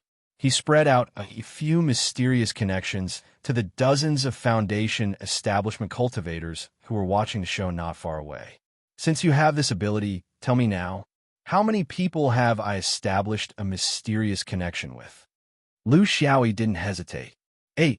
Elder Peacock nodded. He does have this ability. There's no need to doubt it. Let me ask you again.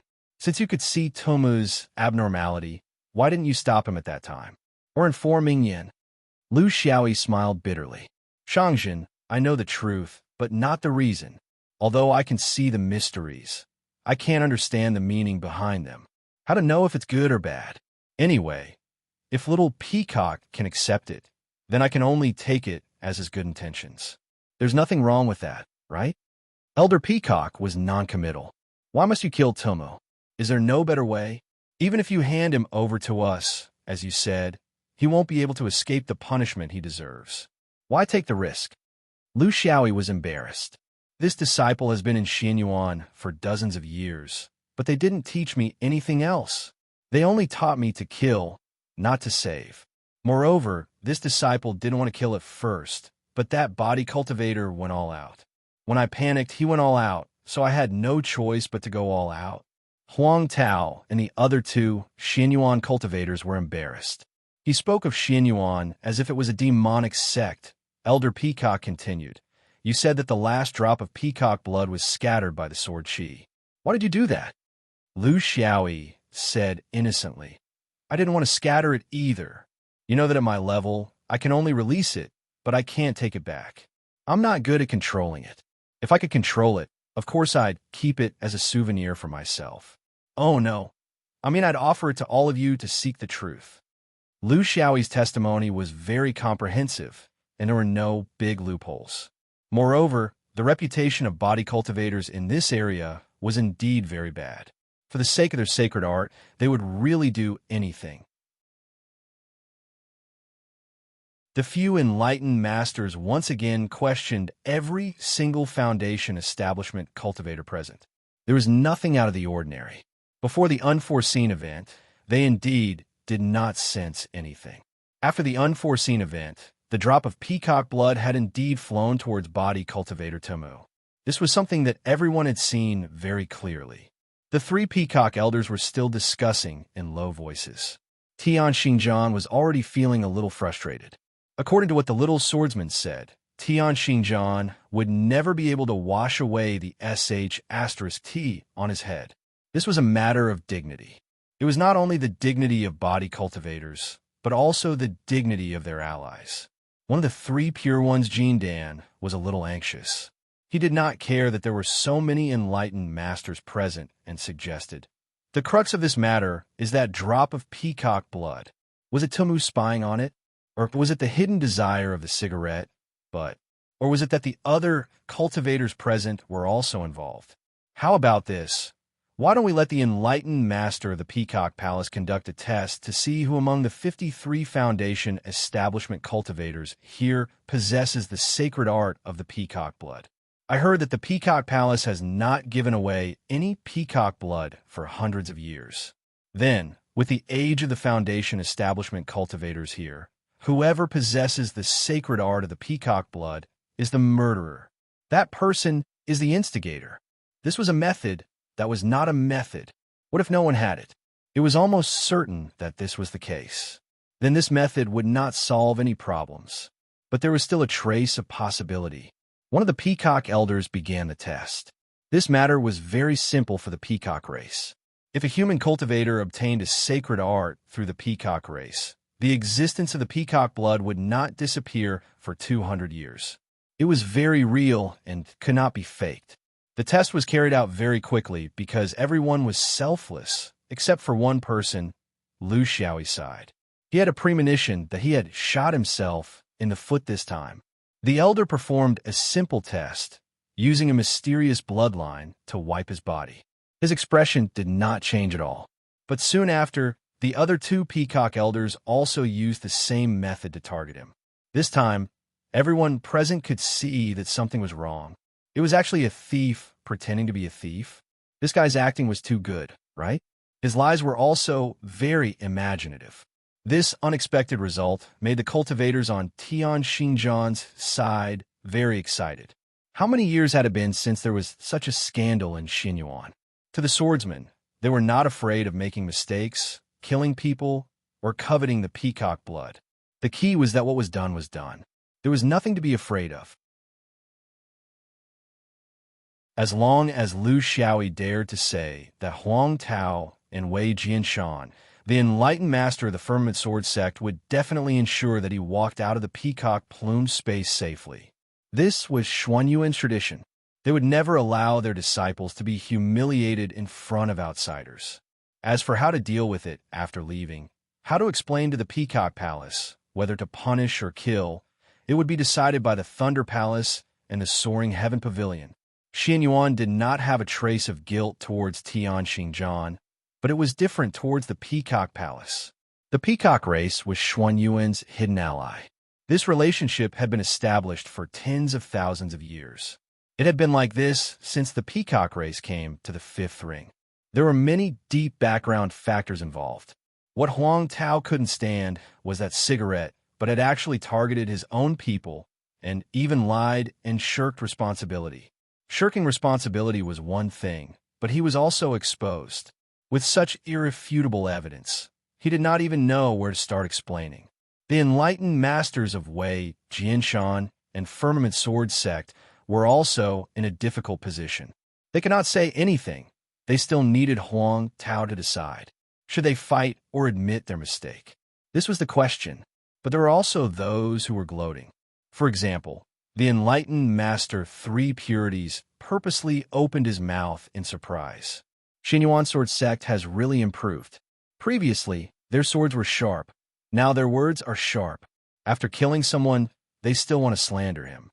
This is not in line with the spirit of the swordsman, right? Huang Tao glared at him coldly. If this place wasn't the territory of the Peacock Palace, he would have already made a move. He had always been clumsy with words, and would rather use his hands than his mouth.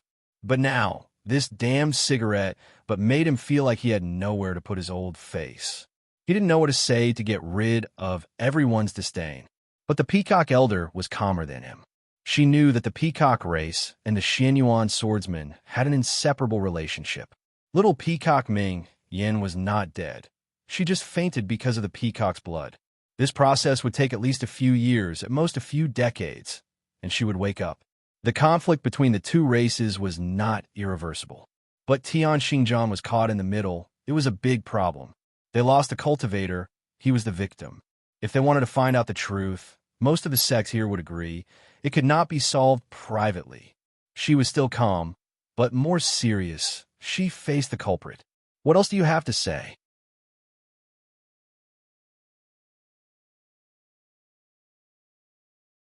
Chapter 430.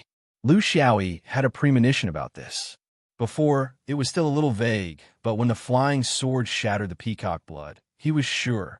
He had obtained the peacock blood, but in a different way, a very pleasant way. This way allowed him to obtain a hidden, passive divine ability. He didn't faint at the sight of blood. He was a little slow to realize this. It was a passive divine ability. Moreover, after returning from Arai, he hadn't fought a life-and-death battle with anyone, so he was a little muddle-headed about this. He wasn't familiar with the divine ability, and he was even less familiar with the use of the peacock blood. Everything was natural. He treated it more as a blessing from a beauty. It was given to him by Han Yin. She didn't explain anything, just so that he wouldn't faint at the sight of blood in battle in the future. This was the best gift, but it wasn't a gift. It was a kind of ordinary concern between Dao companions. A beauty's affection was heavy. Lu Xiaoyi could feel that she was different from the rest, but he couldn't distinguish the truth of this difference. He also didn't know that she was actually also a member of the peacock race. Until now, he could tell the truth. With a little investigation, the truth would be revealed and his grievances would be cleared. In the cultivation world, this wasn't a difficult matter. The problem was, could he say it? Could he? Just like that Brother Dong's bridegroom who allowed his wife to drink the Green Ming immortal wine on his behalf. Lu Xiaoyi's way of dealing with things was clear and straightforward. He liked to put everything on the table and didn't like to hide things and artificially create contradictions, misunderstandings, and conflicts. This wasn't writing a novel. He had always been proud of this way of dealing with things. He was complacent that he would never fall into a hodgepodge of feelings, misunderstandings, grievances, sex, life and death, and so on. It would be annoying to death. He would never be clear. But this time, when he arrived at this step, he discovered that some misunderstandings were really very difficult to completely explain. The gratitude and grudges in novels weren't wrong. It was just a small probability event. Then now, he had encountered this kind of predicament that he couldn't speak of. As a member of the peacock race, why didn't Han Yin stay in the peacock palace and grow up under the care of her elders? Did she have nothing better to do than run to the human cultivation environment of the Kuan Dao separation realm? There must be some helplessness. There must be some unspeakable difficulties. In order to clear his name, he had thrown out his own woman as a shield and allowed the cultivators to point and gossip about his past, fabricating her past and speculating about her private life. Lu Xiaoyi could ignore these things, but as a woman, how could she not care? If that was the case, what was the difference between him and the groom, Brother Dong? Moreover, he believed that even if he did not say anything, the truth would come to light. It was only a matter of time. As for how others would view him in the short term, he didn't care.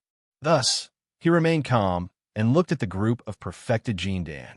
I do have traces of peacock blood on my body, but it has nothing to do with this matter. That is my personal matter, and I have the right not to answer. As for the truth of this matter, it was actually very simple. There were two key points, one person and one item. Ming Yin, she knows the truth of the matter the best. Even if you can't wake her up now, she can't stay in a coma like this for the rest of her life, right? If you want to know now, there is actually the fastest and most accurate method. Since it is inside the peacock plume, I am very curious. Why don't you ask it? The so-called holy objects couldn't be spiritless, right? You can't lie, right?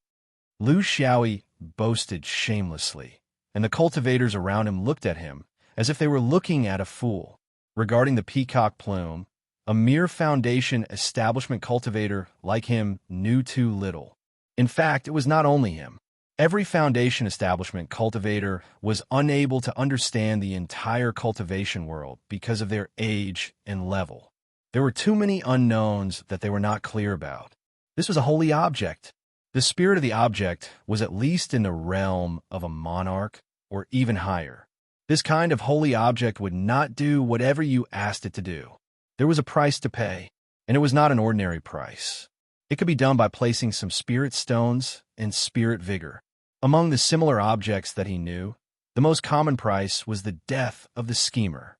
Xuanyuan's external sword, Jin Dan, could no longer bear it.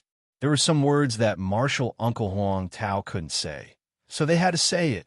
Nonsense. What kind of existence is the peacock plume? Can it open its spirit for a mere foundation establishment cultivator like you? When the time comes and we find out that you're not telling the truth, you'll end up with your body smashed to pieces.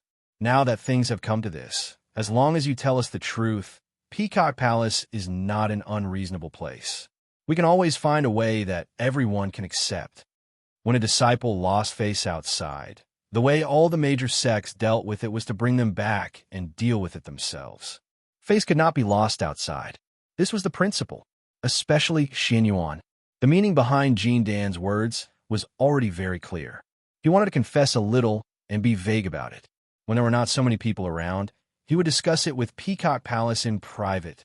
Not every Xianyuan swordsman would receive such treatment. Xianyuan was lax and extremely strict depending on the situation. If it were any other ordinary disciple who had lost face outside, Huang Tao would have immediately beheaded him. But Lu Xiaoyi was the eldest senior brother, the newly established benchmark of the external sword lineage. He could not do that, but this brat was extremely tactless. There were probably two situations. Either he was truly innocent, or he wanted to take a gamble and hide it so that the peacock plume could not investigate. This could be to protect Xuanyuan's dignity, but it could also make things worse. Have you thought clearly about whether or not to invite the peacock plume true spirit out? Huang Tao spoke for the first time. Lu Xiaoyi said softly, I have. This disciple earnestly requests the peacock plume to judge. This disciple will bear all the consequences. He did not have the apprehensions of the upper cultivators. He was very clear about everything he had done. He was also clear that for a divine artifact spirit like the peacock plume, it was impossible for it to lie through its teeth. This was something he knew from his contact with Jiuyi. For these artifact spirits, honesty was their foundation, especially when it came to such small matters. He did not want to implicate Han Yin, and of course, he did not want to inexplicably involve himself in a scandal. He wanted to solve it on the spot and not let the matter continue to ferment. For this, he was willing to take a certain risk. In fact, he felt that he would not be in any danger. Huang Tao nodded and no longer tried to persuade him. He dared to take the risk and gamble with the peacock plume because he had the courage of a swordsman. It was just that he had acted too recklessly in the previous business. He had harmed his allies first and killed people who were innocent. He was too brainless. His thoughts were actually the thoughts of most of the upper cultivators present. The peacock blood had not appeared in the world for hundreds of years and had not helped people in the human cultivation world. The peacock clan was all in the peacock palace, especially the dozen or so little peacocks who had not stepped into the outside world. It was too unwise to be strong in such an ironclad matter. Taoist Huang Tao turned to the three peacock elders. Thank you for your trouble. Whether it is Xuanyuan's innocence, Ming Yin's encounter, or Taiyang Xingjian's wrongful death, there must be a result. Everyone is here, so the earlier it is resolved, the less trouble there will be.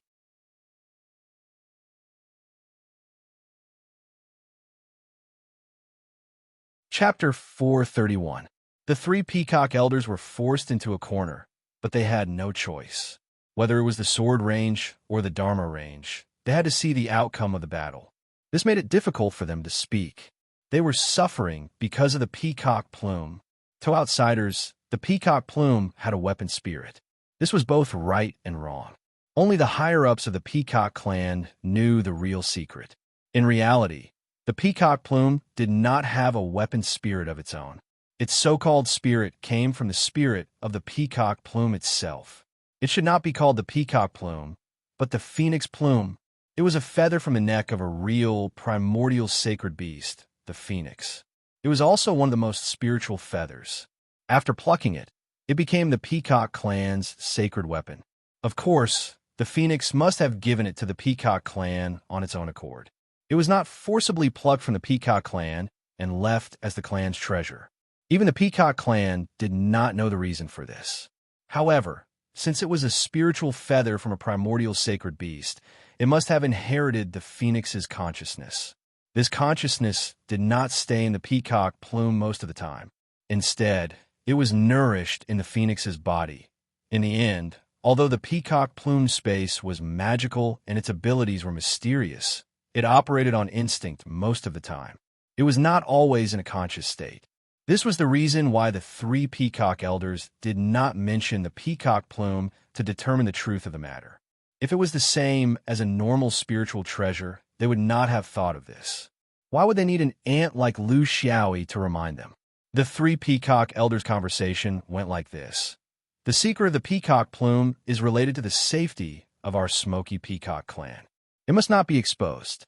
If people find out that it's actually in a soulless state for more than half the time, some restless people will harbor ill intentions. Elder Shuiyan said, in our current state, we cannot reject the human's request. It is not because of the truth. It is because the refusal itself is strange. It will make them think even more. Once the humans are suspicious, there is no secret that they cannot dig out. Elder Han Yin said, in that case, we can only pretend to communicate. If the sacred spirit is here, everything will be solved. If the sacred spirit is not here, we need to pretend to be the messenger and make the decision. So, how should we deal with this person? Elder Yunyan said, guilty, but not guilty to death. Guilty, he should be punished until Ming Yen wakes up. The three of them came to an agreement. Elder Yunyan would pray to the Holy Spirit and ask it to reverse time. Everyone raised their heads in unison because the direction Elder Yunyan was bowing towards was right above their heads. It was the statue of the huge bird. Even Reverend Yuanying, who had the highest cultivation base here, could not sense any aura from the statue. Yun Yin anxiously sent her consciousness into the peacock plume. She didn't have much hope. In her long life, the number of times she had come into contact with this higher race's true spirit could be counted on one hand. And there was no pattern to it at all. The fifth ring was relatively peaceful, so there weren't any special problems that required a Holy Spirit to solve. Therefore, they weren't sure if the Holy Spirit in the peacock plume was still there. The difference between their realms was too great. But this time, luck was on the peacock race's side. After hearing Elder Yunyan's request, the huge bird statue quickly reacted. The light started to become mottled, and time seemed to stop flowing. At that moment, every cultivator present seemed to have seen their own futures. An uncertain, vague, and fragmented future. This was an incomplete manifestation of fate. The Foundation establishment cultivators were better off because they didn't know what this meant. Because they were ignorant, they were fearless. But Jin Dan and Yuanying could not hide the shock in their hearts. Especially Reverend Yuanying. They had already begun to dabble in the realm of Tao. They knew very well what this phenomenon meant. Just by opening its eyes, there was already a fluctuation of fate. This was too unbelievable. This meant that the peacock plume's weapon spirit was in an extremely high realm. Opening its eyes to manifest fate? What kind of origin was this? But this manifestation only lasted for a moment.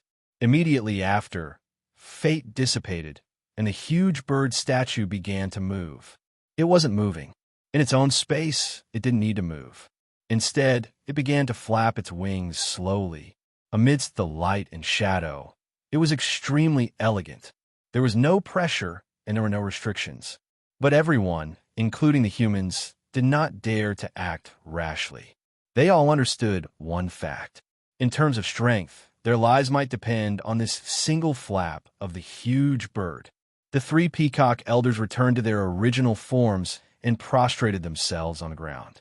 This was the etiquette of a lower race toward a higher race. There was no need to say too much. Since the Holy Spirit had manifested, there was nothing it couldn't understand, especially in its own space. Lu Xiaoyi felt that something was wrong. He was slowly flying towards the statue. The problem was, he wasn't the one who wanted to fly. Based on his usual behavior, he wanted nothing more than to hide in the crowd and play the role of a bystander. Who the F***CK is pushing me? He almost shouted out loud. But he understood that this was the peacock plume's holy spirit trying to absorb him. No one could stop this process. He didn't know how the peacock plume's holy spirit tested humans. Actually, the others didn't know either. But there was one thing. For a mere foundation establishment, did it need to absorb this person close to it? Was it not something that could be solved with a strand of divine sense? Was it worth it to grab the person close to it and stick a tube in his head? It was very spiritual, so of course, it did something unusual. No one could say anything about it. No one knew the characteristics of the peacock plume's holy spirit. Even the peacock elders didn't know, let alone these human cultivators. The higher the realm, the more they knew how to be respectful. Therefore, perfected Yuanying didn't dare to make sound. The Jindan cultivators also remained silent. Only the lowest level foundation establishment cultivators were bold and shameless. For example, Chu Yang of the Weijin Mountain. Senior brother, why do I feel that something is wrong? This doesn't seem like the Holy Spirit's backtracking of a low-level cultivator, but more like Ting Feng, who was beside him, wasn't a good person either. Yes, like a woman from a good family at the foot of the mountain who has been chosen by the Mountain King and is now being taken to a new house. Chu Yang nodded his head. He felt that this senior brother of the Firmament Sword sect had a very unique view. Yes, this is the style. But with a bird, this is very difficult. It took a long time to describe, but in fact, it happened very quickly. Lu Xiaoyi was sucked out in only a few breaths of time. His posture and state looked relaxed, but in fact, his speed seemed slow but was actually fast. Before anyone could react, he had already disappeared in the light and shadow created by the big bird's wings. The last thing people saw was this little cultivator's slightly panicked and helpless eyes. He stretched out a hand behind him, as if he was trying to grab something. Ting Feng was right. After changing his appearance, this was the classic scene of a young woman being taken away by a mountain king. Chu Yang laughed heartlessly. It doesn't matter. Fei Chai came to the fifth ring because of this. He has experience in this kind of thing.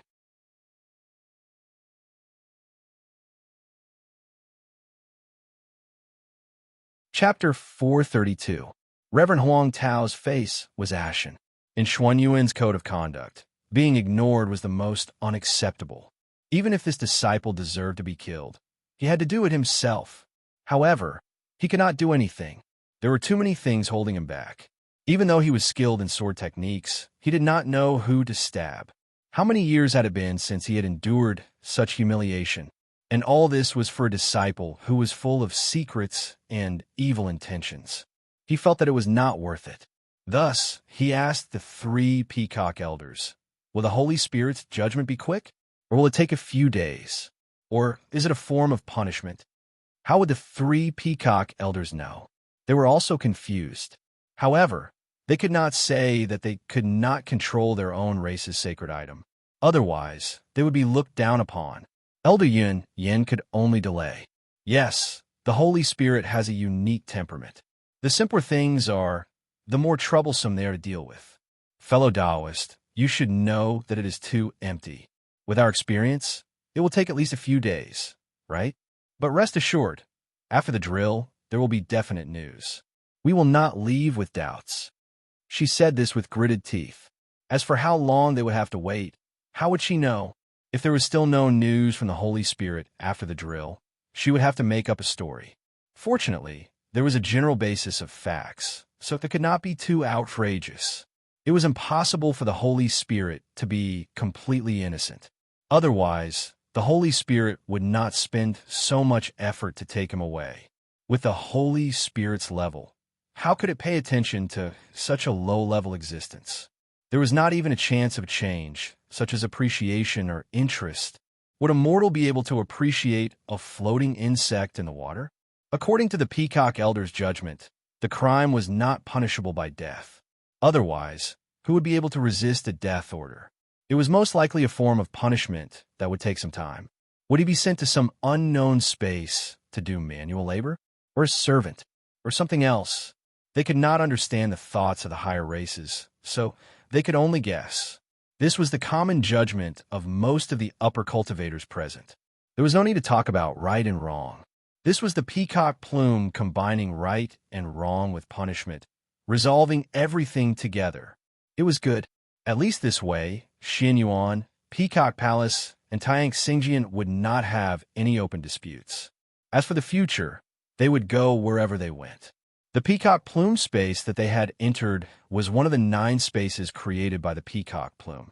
The other 8 spaces were still undergoing training, and only this one had changed. However, the enlightened masters were all experienced people, and such a small matter would not affect the safety of the 5th ring. Thus, the peacock tribe sent out another little peacock to continue leading this group of people. All the upper-level cultivators left the peacock plume space. The 3 Xianyuan swordsmen's expressions did not look too good. In fact, they weren't the only ones. The peacock palace was also depressed. A small peacock had fainted for no reason. With the peacock race's constitution, they would be unconscious for at least 10 years or even a few decades due to blood loss. It sounded very long, but this was for humans. For a quasi-holy beast like the peacock race, it really wasn't much. What was worse was that the truth of the matter was like a stone sinking into the sea. There was no way to find out in a short time. Tian Xinjian could only suffer in silence. With their current situation, he didn't know if they had gotten their revenge or not. Even if the swordsmen disappeared into the peacock plume forever, they did not feel the thrill of revenge at all. External Sword Jindan asked, "Martial Uncle, I think there's something strange about this. Could it be that the Peacock Palace is angry at our Xianyuan disciple for harboring evil intentions and stealing the red pill? So they use the name of the peacock plume to punish him secretly? Cigarette, but won't die. As for when he can come out, I think it's when the little peacock wakes up that he can regain his freedom." His words attracted the agreement of the other 2. This kind of thing was very difficult to deal with between allies. If it was too serious, it would hurt their relationship, and if it was too light, it would cause them to forget. It was best to use a holy spirit like the peacock plume as a warning to those who came after. However, it was also because of this that the 3 of them were more and more certain that Lu Xiaoyi must have taken a fancy to the peacock blood. They didn't know what kind of strange method he used, but that body cultivator Tomu probably discovered something because he also had a mysterious ability. In the end, he was directly killed by this vicious and merciless bastard. If it were anyone else, the 3 of them wouldn't think this way. However, this cigarette butt's ability was too strange. A mere building foundation stage cultivator was able to raise 3 sword spirits. Then, it wasn't surprising that he used some special method to force the peacock blood out. This person's ability was indescribable, and he was even more vicious and merciless. He could lay his hands on beauties, and he was even more merciless towards those who got in his way. He was a proper natural swordsman, the hope of the external sword sect. However, for some reason, this person's way of doing things made people feel that he lacked a bit of the upright swordsman's demeanor. He was too sinister. From this point alone, it was not easy to cultivate a sword heart. Huang Tao pondered for a moment and made a decision. The Peacock Palace has their reasons for doing this. We can't blame them. After all, it was our Xianyuan disciple who was in the wrong first. However, since the Peacock Palace has detained him, they naturally won't wantonly publicize it. However, there are definitely many people who want to spread this scandal to the entire cultivation world. The 2 Jindan nodded. Of course, they knew who their martial uncle was referring to. Huang Tao said hatefully, "We can't deny the fault of our disciple, but we have to muddy the waters as much as possible. For example, why can't 2 people have the intention to fight over the peacock blood at the same time? Who knows who made the first move? His Tian Xinjian's body cultivation orthodoxy is much more mysterious than our swordsman. In the end, it will be a dog-eat-dog situation. In the end, our Xuanyuan's dog won by a bit. We'll spread the news according to this train of thought. We have to act quickly. If we spread the news too late, all of the fifth rings will say that our Xianyuan is in the wrong. When you can't clear your name, then drag everyone into it. This was the true essence of passing off fish eyes as pearls, and Huang Tao was very familiar with this. Xuanyuan's cigarette, but was not a good thing, and Tian Xingjian's Tilma was not a good thing either. Since they were both evil, what was the difference between them? If the waters were muddied, not to mention the two brothers, it would essentially become a dog-eat-dog situation, and Xuanyuan's skill was one level higher. That was what the fifth ring's warmongers liked. In other words, the fact that Xianyuan had made a move against Peacock Palace would be infinitely diluted. This was Huang Tao's goal, and it was very clever. The two Jin Dan understood tacitly, and the Jin Dan of the external sword asked, "Martial uncle, what is the sect's attitude towards a cigarette butt?" Huang Tao said without hesitation, "Remove his status as the external sword's eldest senior brother. Hand him over to the law hall to investigate his past misconduct. Ask the Sword Chi Rushing Heaven Pavilion to consider the next step of punishment. You must know that this is not only for Peacock Palace to see, but also for the tens of thousands of Foundation establishment cultivators in Xianyuan. If we don't stop now, there will be countless troubles in the future. Our relationship with Peacock Palace is a cornerstone of our Xuanyuan survival. This order comes from the top and cannot be broken. Even if it's eldest senior brother, the hope of the external sword, it cannot be broken."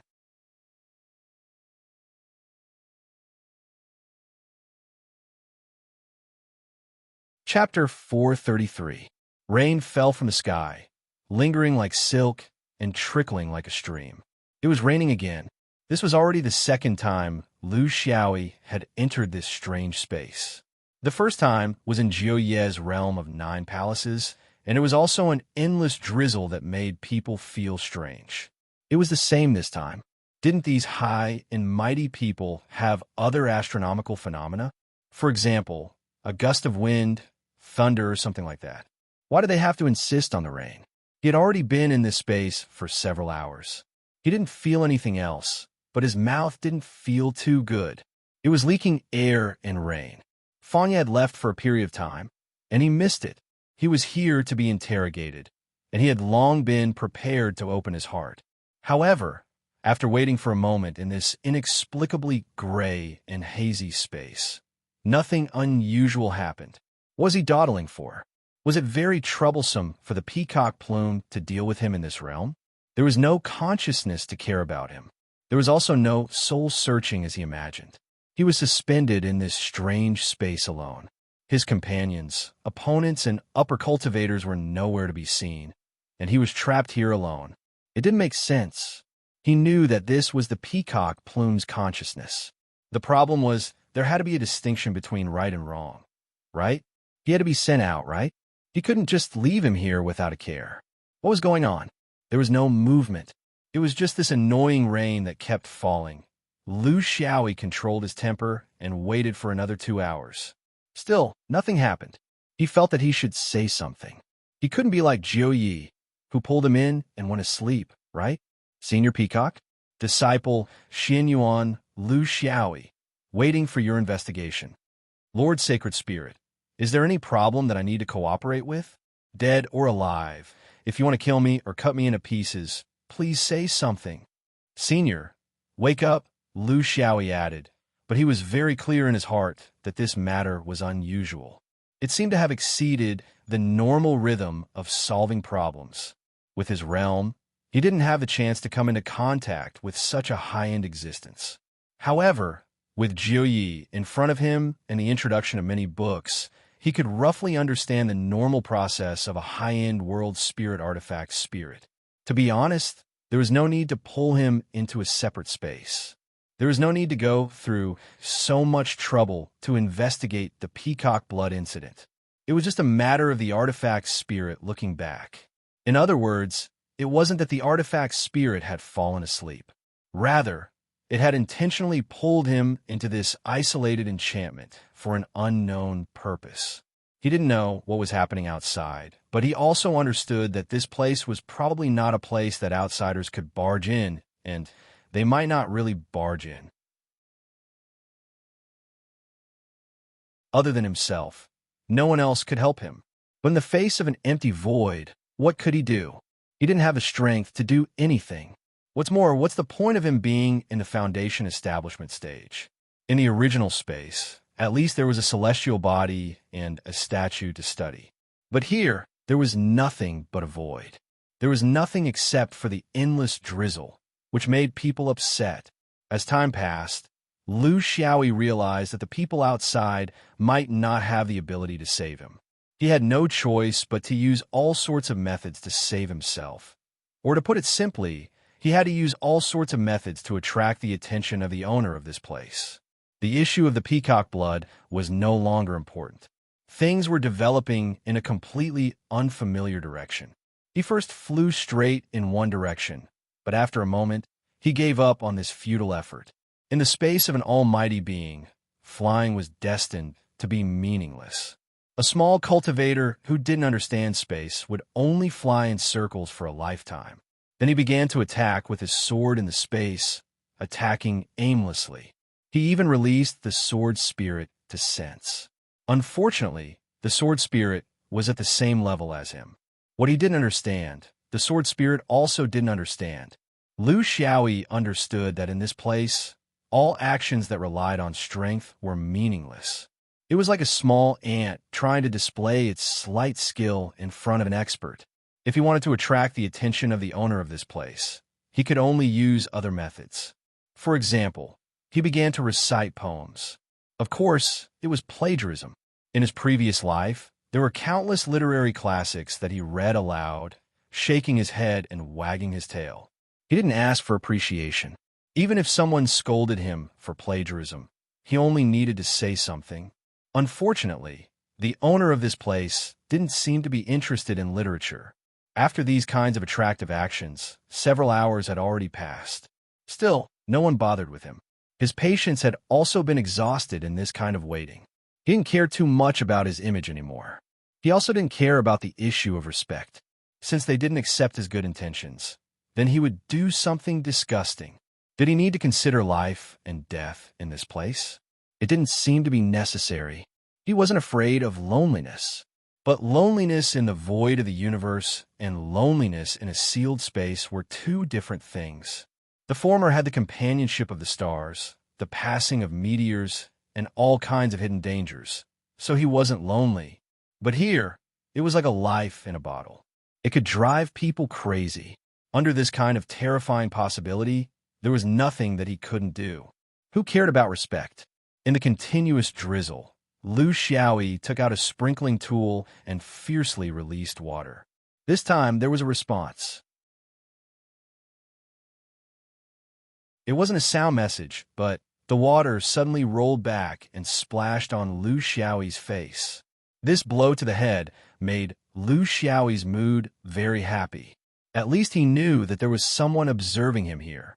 There was hope. Before he could make the next move, the space around him suddenly changed. The gray space around him changed, and stars appeared. It was different from the stars in the sky that he was used to. The stars here were very sparse and strange. It was as if it was different from normal circumstances. Lu Xiaoyi subconsciously channeled his cultivation method and was shocked to find that all of his abilities had been greatly reduced. Whether it was his main cultivation method, the Big Dipper star scripture, the escape technique, starlight traction, the body technique, the purple star body, or the stargazing vision, most of them were gone. Only 20 to 30% remained. Was it the effect of the special environment? Or was it sealed? Or was it a punishment? Lu Xiaoyi quickly made a judgment. He was very familiar with his own body. Soon, he found that the reason why his abilities had regressed was because of the environment. In the current star environment, the cultivation method that he had painstakingly cultivated for decades was greatly reduced because his perception of the Big Dipper star system was cut off by more than half. Thus, it affected everything that was built on this star system, including escape techniques, body techniques, spirit, and so on. Why was it like this? When he was practicing, everything was normal. When he was sucked into this strange space, there was no change. The change was only for a moment. Right after he went easy on the water, if he knew that this was the result of going easy on the water, he would rather never go easy on the water. But reason allowed him to recover from his annoyance. He knew that this had nothing to do with him going easy on the water. The only possibility was that the owner of this place wasn't in a static state. It was constantly moving. Lu Xiaoyi still didn't know if it was the movement of the peacock plume itself, or if it was only the sacred spirit that was moving. In any case, he was pulled from a familiar space into a completely unfamiliar space. He couldn't resist at all. You're tuning in to the Warrior Lore YouTube channel. Don't forget to subscribe and join us on this journey to catch the most captivating stories.